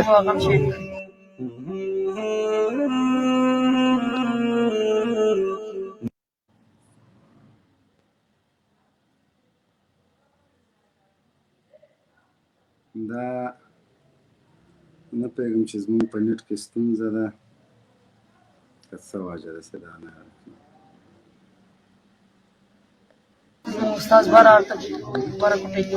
حافظان استاد هم شهید کړی.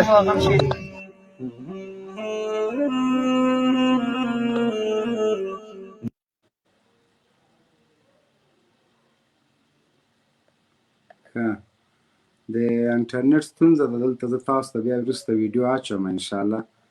نو دغسې وحشت، دغسې ظلمونه او دغسې بربریت نه پوهېږم چې دوی به دې ته کم پرتوګ جوړوي. انجینر صاحب محترم دغلته دغه بل ورور ته به وخت ورکړو، بیا به خیر ده زه ویډیو وروسته پلی کړم. ځوان پهلوان مهرباني وکړه. السلام علیکم ورحمت الله وبرکاته. سر جنرال مبین خان صاحب ته او انجینر صاحب ته او د لایف ټولو ګډون کوونکو او لیدونکو ته سلامونه، نیک هیلې، احترامات وړاندې کوم.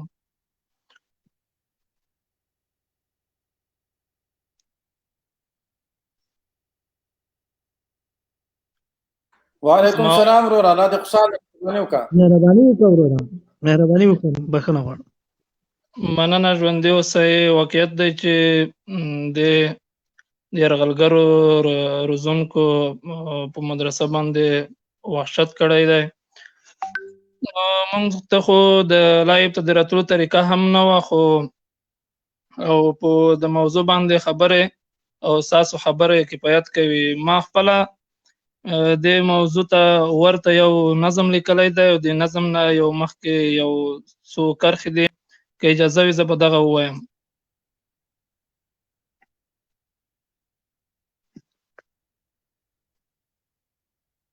مهرباني وکړه. مهرباني جنرال صاحب مایک دې جنرال صاحب مایک دې بند ده. هیله مو دا ده چې دغه نظم مرظم نه ده د چیش په موضوع باندې نظم وایي او وخت مو کم ده. دغې حافظانو ته م لیکلی دی د کوم وحشت شوی دی. مهرباني وکړه. مهرباني د نظم نه مخکې یو څو کرښې دی وایي چې یوازې دا نه چې د ښکلو محبت کوپر دی، بغیر له خدایه بل هر چا ته عبادت کوپر دی. منم چې ته به کلمه وایي او لمونځ به هم کړې، د ګیلاس کړنګ شراب زنا او لواطت کوپر دی. دلته چې هره ناروا کېږي پروا یې نشته، چې د مظلوم لپاره غږ کړې لږ اوچت کفر دی. ښار کې چودنه عام وژنه بربریت کفر دی، بمبار فرکل شپې چافا دغه وحشت کفر دی. که کوم ملا د حق خبره پر منبر وکړله بیا پسې لمونځ کفر دی، بیا امامت کفر دی. نارې د سولې وهي هلته بیا ولس بمبار کړي، فچا د خدای لپاره دغه سیاست کفر دی. مونږه اسلام او اسلامي نظام سره کرخه بولو، دا هم په بار بار وایو دغه جمهوریت کفر دی. او د حافظانو لپاره مو دغه یو نظم لیکلی دی، وایي چې نن بیا هم څو ارمانونه شهیدان دي، نن بیا هم بعد شهیدان کړه تاسو کوټې نه باسلې او ها د شهیدان کومه تاسو ټول ورته کتل دا څنګه چلو دا څنګه کیسه و आवाज نشته. جنرال صاحب ستا مایک لږ خلاص.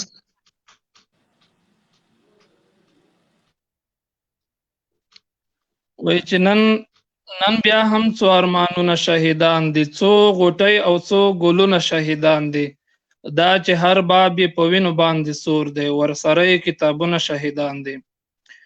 چې واړه ماشومان ولې فرمرمیو دا د دې دور بېرحمه انسانان دي، بس یو څو پردو پر موږ مسلط کړي، ځناور د څو وحشي دړندګان دي. خیر کړي بیا راغلې سیلۍ سپېره بادونه، دا اسمان ارادې بل ډول ښکارېږي، لمر هم واغوستې جامې د تورو ورېځو، د باران پر ځای به کاڼې راورېږي. وایي چا چې دفن و قرآن خپلو سینو کې، پر هغو سینو باران شو د مرمیو، خپل تنکی وجود یې ټول غلبیل غلبیل کړو، زړه کې څړیکې کړې واړې وړې سلګیو. ای شهیده چې وردرومې پاک سبحان ته، شکایت وکړه نبي آخر زمان ته، ستا امت کې پر موږ دغسې حالات و، چا پرې نه خود ویلو د قرآن ته. او ای حافظه چې وردرومې پاک سبحان ته، ای حافظه چې وردرومې پاک سبحان ته، ورته وایه چې د غرب د ګوډاګیو ناس قرآن ته ولا نه وویده شوو، ناس قرآن ته ولا نه وویده شوي، پر سینو باندې سوري کړو پر مرمیو.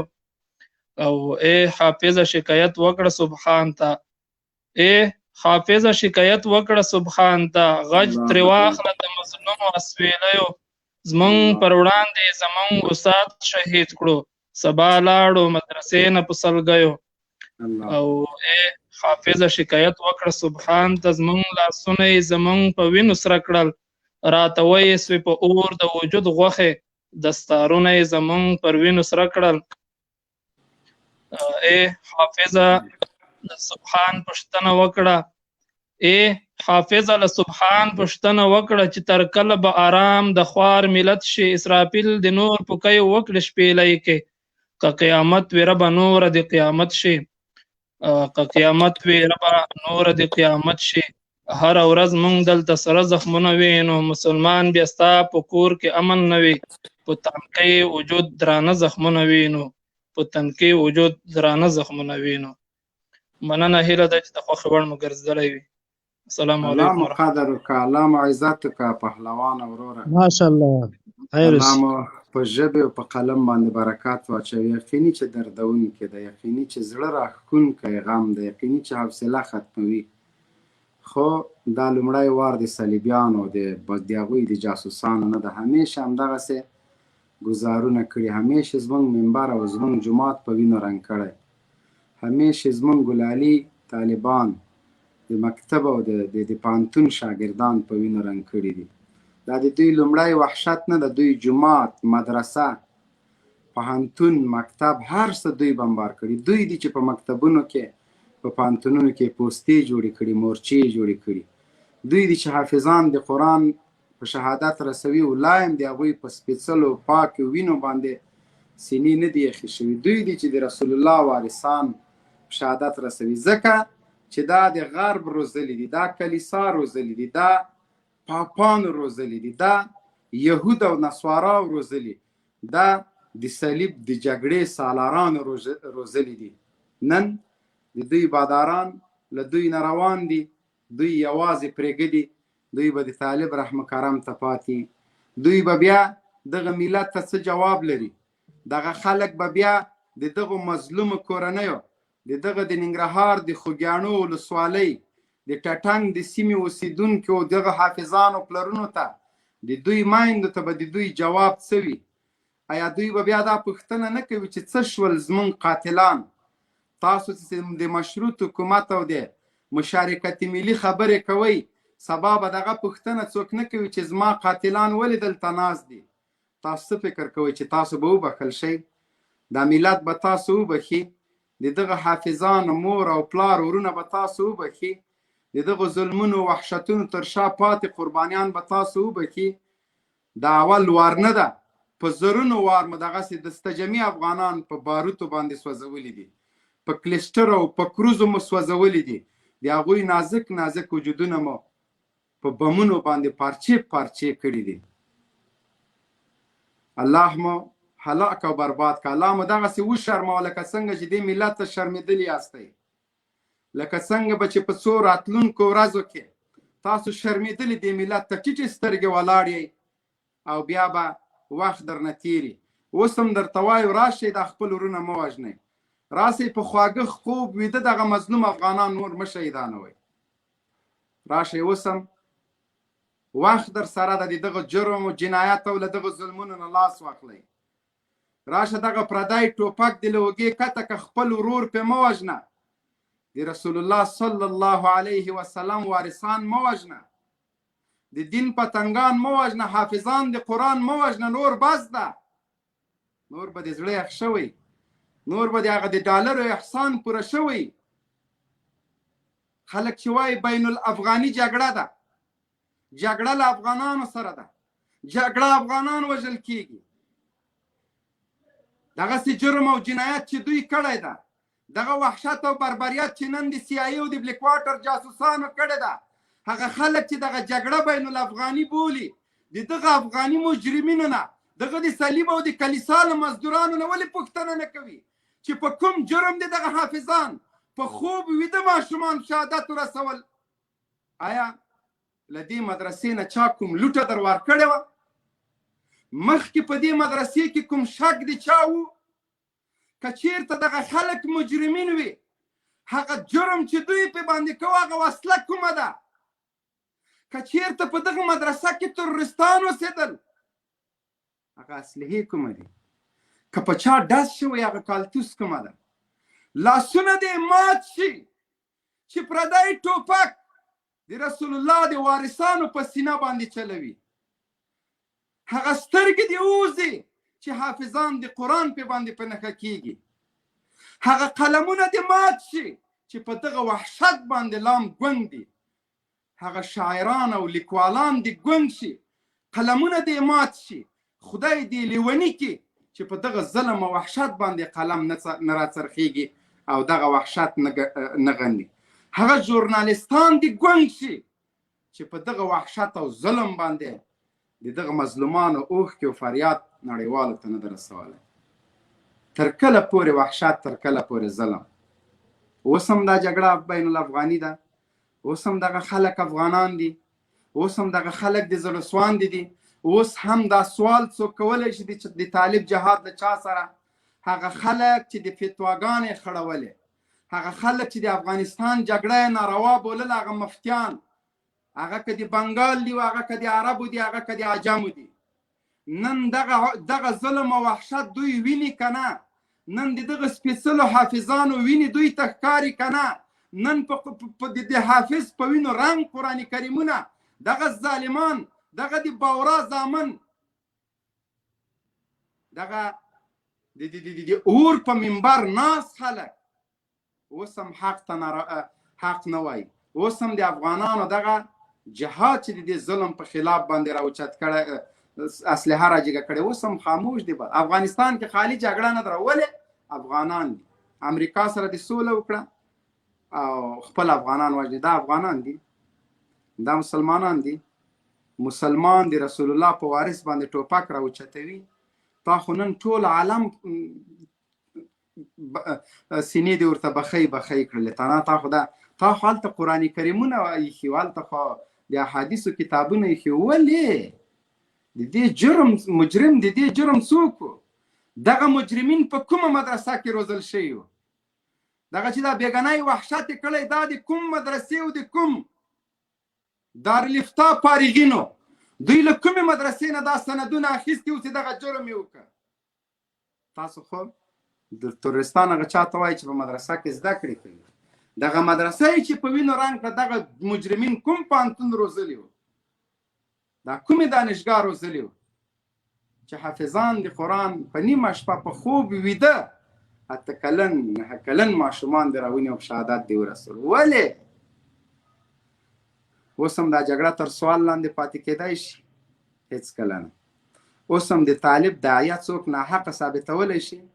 پلار یې د چا نشي ثابتولی. د ټول نړۍ مفتیان راټول که او د دغه ظلم او د دغه جبر پوښتنه ترې نه وکړي. هغه نه وروسته د بیا مفتیان، موږ مفتیان د چا فتوا ته ضرورت نه لرو. موږ د دغه حافظانو انتقام غواړو، موږ د دغه مدارسو انتقام غواړو، موږ د دغه ګلالیو ماشومانو انتقام غواړو. که څوک وایي دا جګړه ناروا ده، رامخکې دې شي، رامخکې دې شي. اول د دا ثابته کړي چې د ظلم په خلاف څومره مبارزه کړې ده، د کفر په خلاف څومره جهاد کړی. هغه نه وروسته به بیا ورسره بحث کوو. وخت چې دی په خپله ګوډاګی وي، دی په خپله مزدور وي، دی په خپله سیکولر وي، دی په خپله له اسلام نه کفر ته زیات ترجیح ورکوي، د هغسې خلکو فتواګانې موږ رااخلو، په دې خوله یې بېرته ورته منډو. په کابل کې دې ولیدل دغه په دا تېر انقلاب کې د ناټو څومره مفتیان تر خاورو لاندې شول. هغه چې اردو ته یې اتلان ویل، هغه چې امریکانو ته یې میلمانه ویل. قدرمن شه دغلته یو ورور فاتح په نامه باندې. السلام علیکم ورحمت الله وبرکاته. عمر فاتح.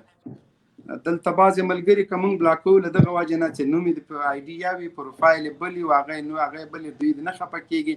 لایق نه وروسته یو کوشش وکړئ په خپل نوم باندې راشئ، دا بیا ډېر خوند وکړي. مهرباني وکړه عمر فاتح. عمر فتح. سر جنرال صاحب ته نیک هیلې او سلام. اورم. بعد محترمه دا کومه موضوع ده د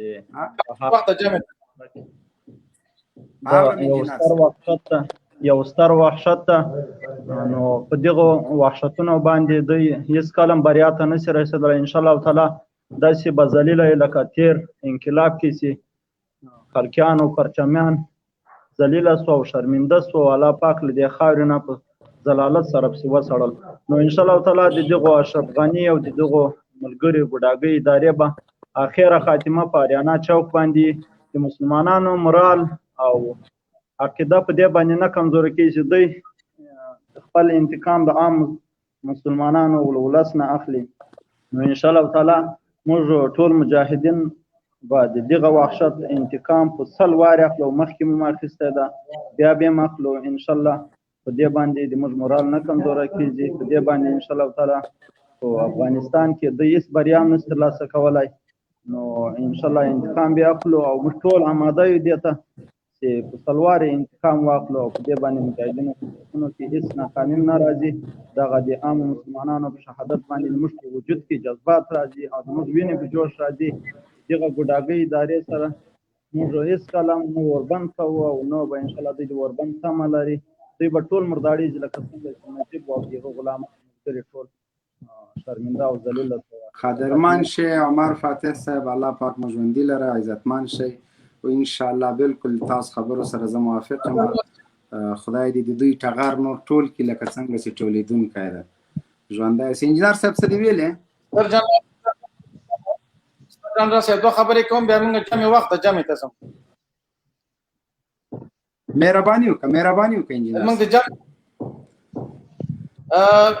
محترم ورونو ته ټول افغانانو باندې بیا موږ غږ ټول افغانانو باندې غږ کوو چې ورونو تاسو خپله ولیدل، نور مه ویده کېږئ، راویښ او د خپلو شهیدانو انتقام واخلئ.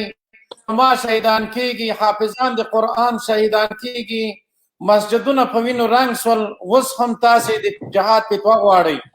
ورونو راوچت شئ، ټول ملت راوچت شئ او دغه ظالمان وحشیان راونیسئ او له دې ملک نه ورک کړئ. دا ملک د افغانانو ده، دا ملک د مسلمانانو ده. دلته کفار نشي کامیابېدلی او نه د کفارو ګډاګان. په دې وحشتونو باندې، په دې دهشتونو باندې، په دې ظلمونو باندې افغانان دوی نشي ماتولی. افغانانو دنیا ماته کړې ده، دنیا ته امتحان ورکړی. نو ورونو بیا دغه خواهش کوم ټول افغانانو نه چې راوچت شئ او د جهاد اعلان وکړئ او دغه ذلیل وحشتګر دهشتګر نور پاکې خاورې نه ورک کړئ. الله هم خوشحاله لره، الله د اسلام کامیاب لري. ټول مجاهدین د الله پاک کامیاب او خوشحاله لري او د شهیدانو د الله العالمین شهادت قبول کړي. موږ ته شهادت بریا ده، موږ ته جهاد بریا ده. موږ خوشحالیږو، موږ خفه کېږو نه، موږ که شهیدان کېږو هم خوشحالیږو.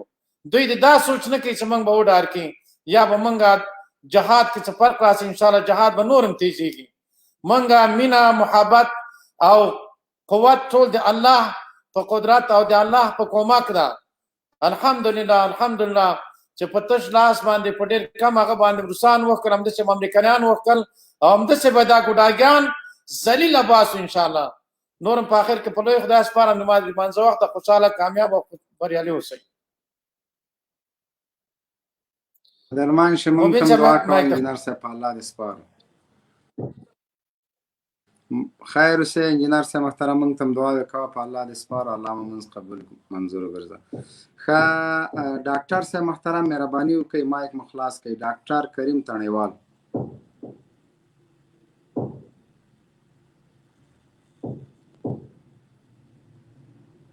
اورئ؟ ډاکټر کریم تڼیوال.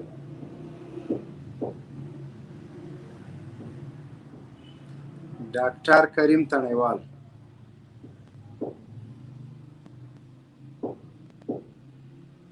ډاکټر جنرال صاحب غږ نشته، او غږ نشته کریم تڼیوال صاحب. ښه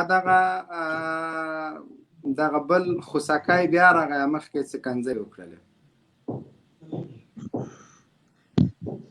دا مانه چې لاندې د زاید افغان صاحب. ښه ودرېږه مومن صاحب. دغه دستانه چې لاندې ده حنیف ده که څه بلا ده ولا که پوهېږم که چای ده. مهرباني وکړه مایک دې خلاص کړه. مانه چې لاندې عاکف ده که چای ده؟ عاکف. عاکف ماجر. عاکف اورې؟ عاکف مایک دې بنده وروره.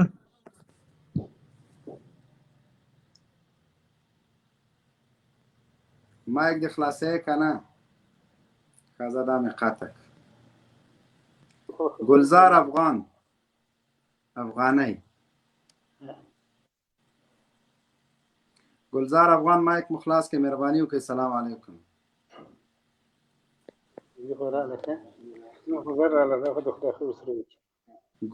گزار افغان، گزار افغان، کندوز افغان. عجیبه خلک یاره.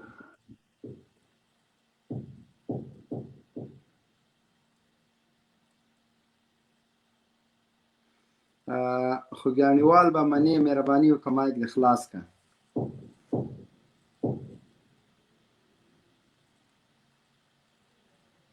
اورې؟ السلام علیکم جنرال صاحب. وعلیکم السلام ورور اکثر کم رانوم لیکه و आवाज راځي.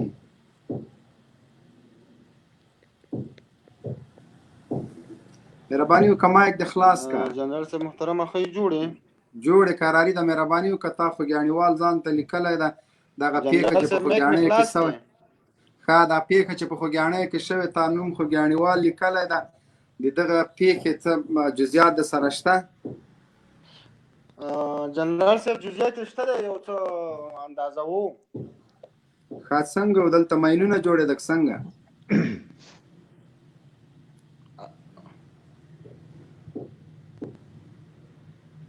مهرباني غږ مې درځي جنرال صاحب؟ غږ دې راځي وروره مهرباني وکړه. جنرال صاحب غږ مې شته. دا کومه پیښه چې شوې ده په خوګیاڼو کې د سفردو چې کړې ده جنرال صاحب یو څه اندازه معلومات مونږ لرو او مونږ هغې ساحې ته ورغلي ولو. ها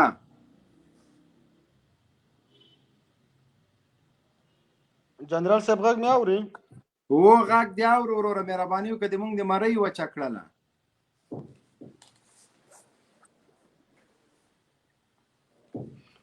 ما وی مونږ هغې ساحې زه د خپله هماغې ساحې اوسېدونکی یم جنرال صاحب او هغې ساحې ته ورغلي ولو. هغې ځای نه مونږ معلومات لرو جنرال صاحب.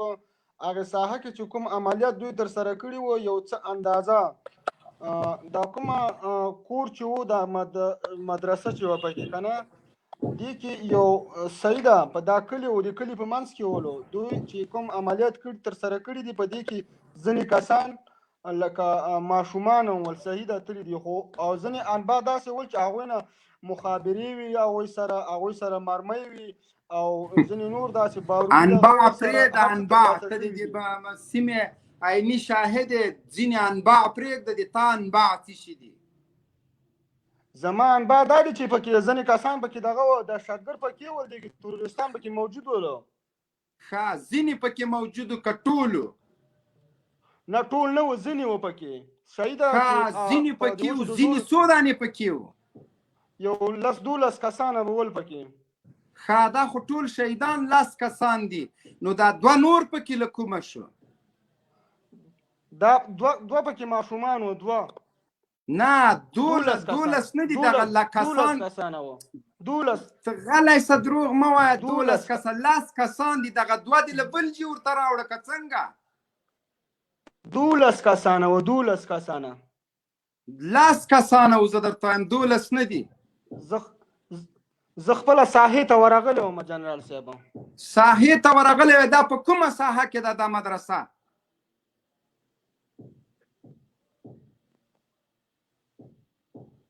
مهرباني دا کمبوټه ټانګ دا کمبوټه ټانګ جنرال صاحب. کمبوټه ټانګ په کومې ولسوالۍ کې ده؟ د ریخیلو نه پورته. ښه دغه ځینې چې دغه ځینې دهشتګردان چې وو دا مخابرې د امنیتي کسانو وخوړلې دا یې ولې ښودل نه؟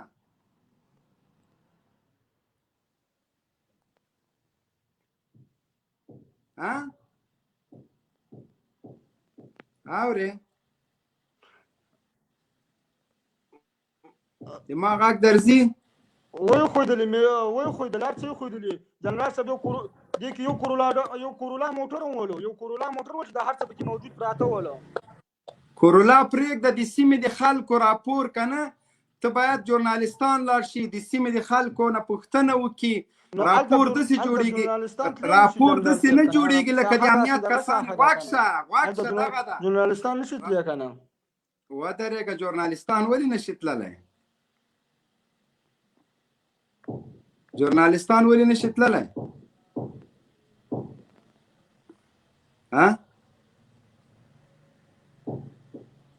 ژورنالستان ولې نشي تللی؟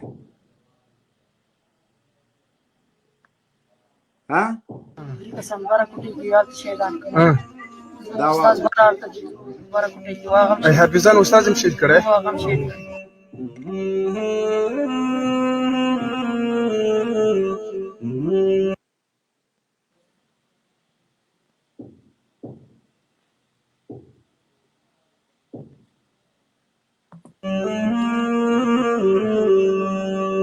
شهیدان یې کړه تاسو کوټې ته ننباسلی ها دا شهیدان کولې تاسو ټول ورته کتل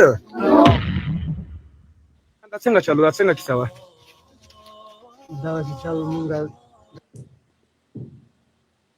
دغه شپې 9 بجې مونږ دغه اردو حافظان اردو طالبان دغه کتابو والا دغه کتابو ته ناست وو او 2 بجې چې دا فریاد کم ځینې راغلو دا بس داسې راغله او مشران ټول مونږ نه ټول کړل او اول یې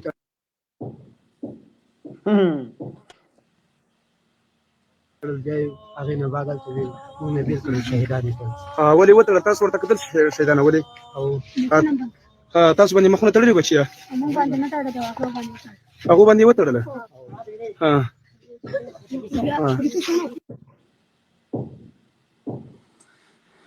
دا واورئ ښه اوس قضاوت تاسو کوئ چې دا سړی رښتیا وایي که دغه تنکي ماشومان رښتیا وایي دا د دې ټټنګونه اوس پوښتنه وکړه چې حقیقت څوک وایي له ده نه اوس پوښتنه وکړئ اورې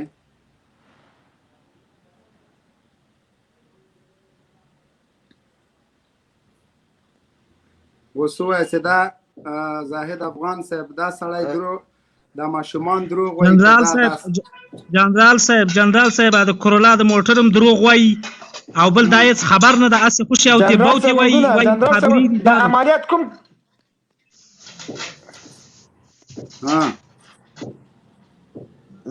مبین صاحب ته نه اول دا پوښتنه کوم چې دا مدرسې خلک په کورونو کې جوړوي که په دغه کې مدرسې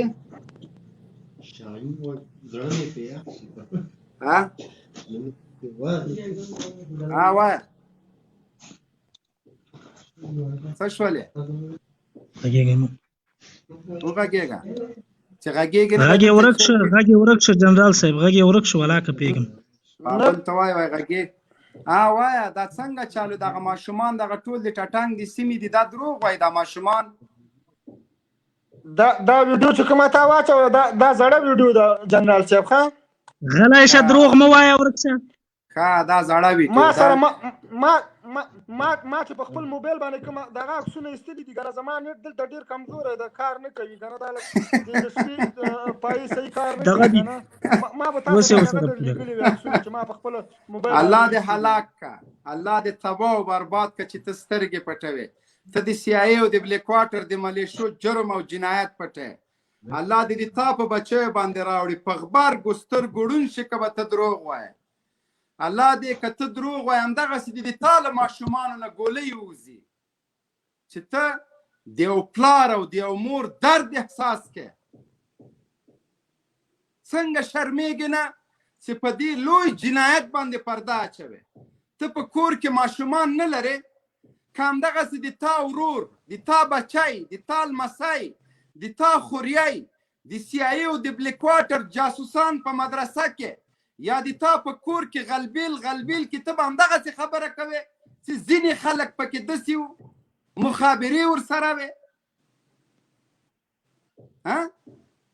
څنګه شرمېږې نه ته چې په ورځ د محشر د رسول الله مخې ته ودرېږې په زرهاو کورونه دي په زرهاو کورونه دي په ورځ د محشر کې د رسول الله صلی الله علیه وسلم مخې ته ودرېږې او دغه ماشومان راسي شاهدي در باندې ووایي چې دغه مجرمو چې د امریکایي جنایتکارانو جرمه د هغوی د جاسوسانو جرم یې پټوه او پرده یې پې باندې اچوله ته به بیا څه جواب ورکړې که همدغه ماشومان په ورځ د قیامت د تا مخې ته ودرېږي او پوښتنه درنه وکړي چې بأي ذنب قتلت بیا ته به څه جواب ورکوې جنرال صاحب سبحان الله جنرال صاحب دوه پکې ماشومان سبحان الله یو دې پکې وي دغه دوه چې د تا د کور وي موږ دا نه وایو چې ماشومان معلومات درکړي غلط معلومات درکړي دي ودرېږه الله دې د تا له کور او همدغسې د خدای زړګی کباب کړه لکه د دغه ماشومانو ته به بیا په کومو سترګو دغه یو ماشوم یا دوه دا که د تا د کور وای بیا دا که د تا بچي وای بیا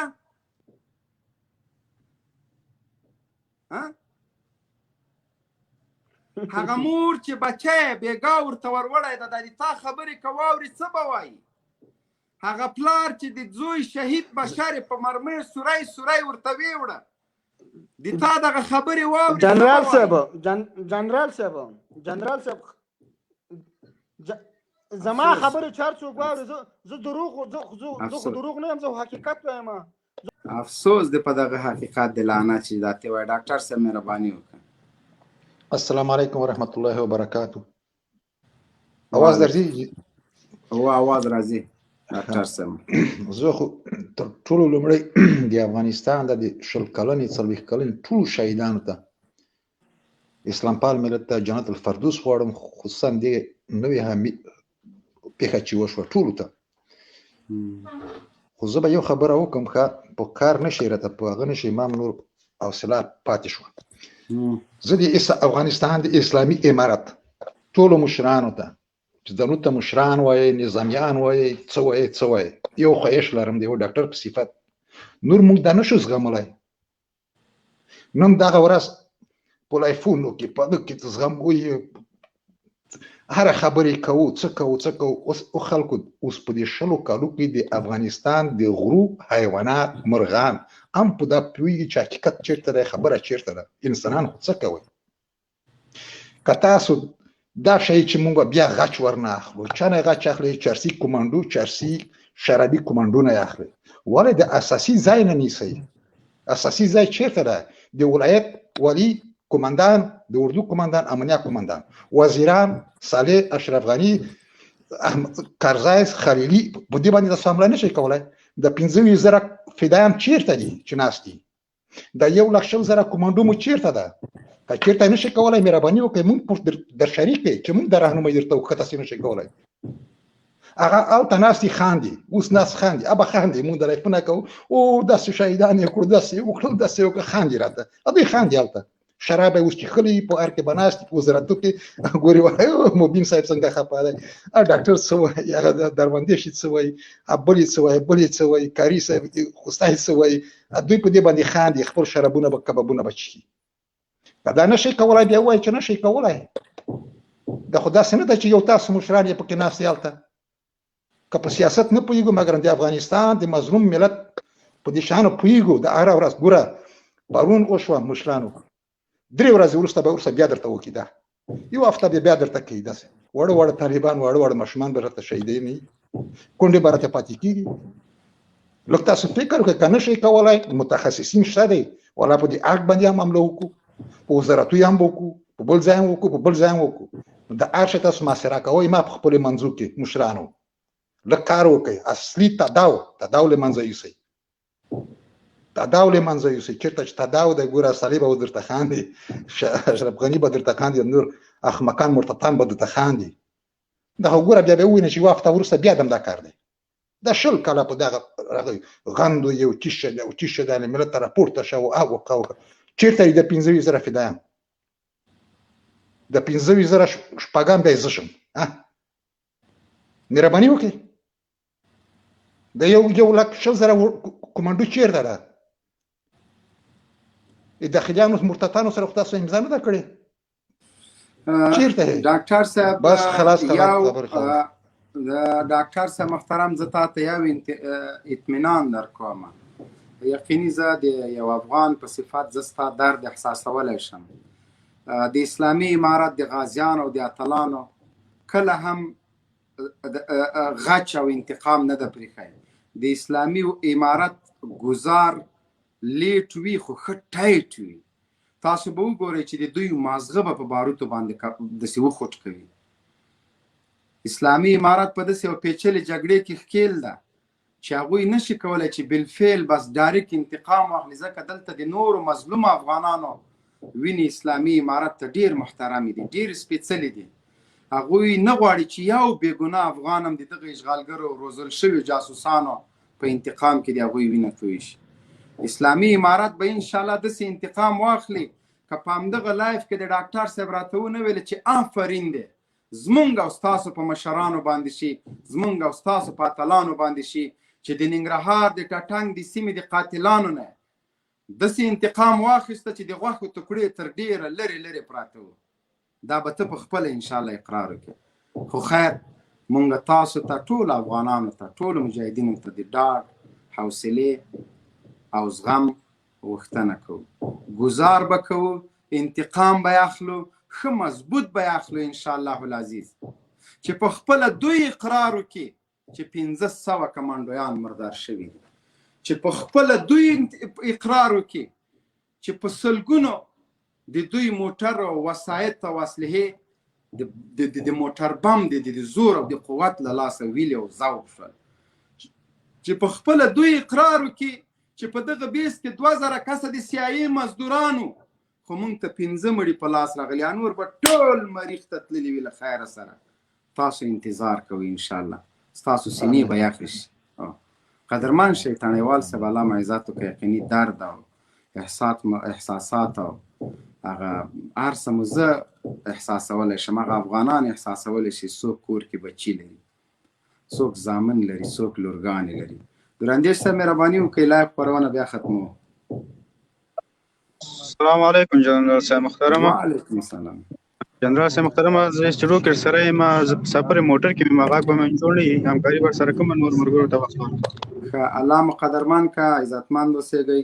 نو بس ټول محترم او ورونو نه دغه هیله او خواهش داده چې ویده مه پاتې کېږئ. دغه خلک دغه بچي دا صرف د ننګراریانو د خوږیاڼوالو بچي نه و، دا د هر افغان بچی ده، دا د هر مسلمان بچی ده. دغه خلکو انتقام په هر افغان باندې لازمي ده. نن د ننګرهار ټاټوبی د عالم او د حافظ په وینو رنګ شو، نن د ننګرهار د خلکو مدرسه ړنګه شوه، نن د ننګرهار د خلکو منبر په وینو سور شو، قرآن کریمونه په وینو سره شول. دغه قرآن کریمونه تنها د ننګراریانو نه دي، دا د ټولو مسلمانانو دي، د ټولو افغانانو دي. که په دې مننګو نه که سبا د تا جومات، د تا کور، د تا نغری، د تا منبر، د تا ملا، د تا عالم لکه څنګه سلسله وار دی شهادت رسوي، دا غم تا تم در روان ده. راځئ د ننګراریانو غم او درد ټول خپل درد وبولو. راځئ د ننګرهار هغه خلکو ته وایو چې په دغه ظالم او مزدور حکومت کې کار کوي، په دغه ظالم او مزدور رژیم کې کار کوي، لږ خو مو په د خپلو کلیوالو وطنوالانو باندې، هیوادوالو او جماعتوالو باندې زړه وخوږوئ. راځئ د ننګرهار هغه خلکو ته وایم چې د کابل د ګوډاګۍ ادارې سره کار کوي، په سفریاک او په اردو په امنیت کې کار کوي. نن د یو ساعت دپاره سر په ګریوان کې کته که که د تا بچی دغسې څوک په باروتو کباب کې، دغسې په نیمه شپه سینه ورته په کالتوسو غلبیل غلبیل کې، څه فکر به وکړي، څه درد به در شي. دغه ورورم ستا ورور ده، راشه نور د دغه د غلامۍ ټوپک لوګې کته که، راشه د اسلامي امارت لوګر ته مه ځه، قندهار ته مه ځه، په همدغه ننګرهار کې دی. خپل هغه تربور طالب سره، هغه عزیز طالب او کلیوال طالب سره د یو ځای شه، لاس د ورورۍ ورکه، نور له غلامۍ نه لاس واخله، نور خپل د ورونو وینې مه تویوه. کنې ورځ یو شیبې مو را روان دي چې تاسو به ټیټ سرونه ولاړ یئ او طالب به مو مخکې ګرځي، بیا به د جواب څه نه لرئ. د افغانستان د اسلامي امارت سرښندونکو مجاهدینو او غازیانو، ستاسو مرال بایللو دښمنانو نور جګړهیز قدرت له لاسه ورکړی او ډېر زر ده چې انشاءالله په ټول هیواد کې اسلامي نظام نافذ او د مؤمنو هیوادوالو ارمان پوره شي. زیرک اوسئ، خپل صفونه منظم کړئ چې د شر و فساد، د CIA او د بلیک واټر د جاسوسانو، د غرب د روزل شوو ګلټیرو سپیو اخرنۍ کوډلې او بیسونه له خاورو سره خاورې کړو. بپیشی اردوی سربکف امارت اسلامی افغانستان، دشمنان دین و وطن را تعقیب کنید، نگذارید تا بار دیگر این ملت مؤمن و مجاهد را با بدبختی های غم انگیز روبرو سازند. السلام علیکم و رحمت الله و برکاته. د افغانستان اسلامی امارت زنده باد.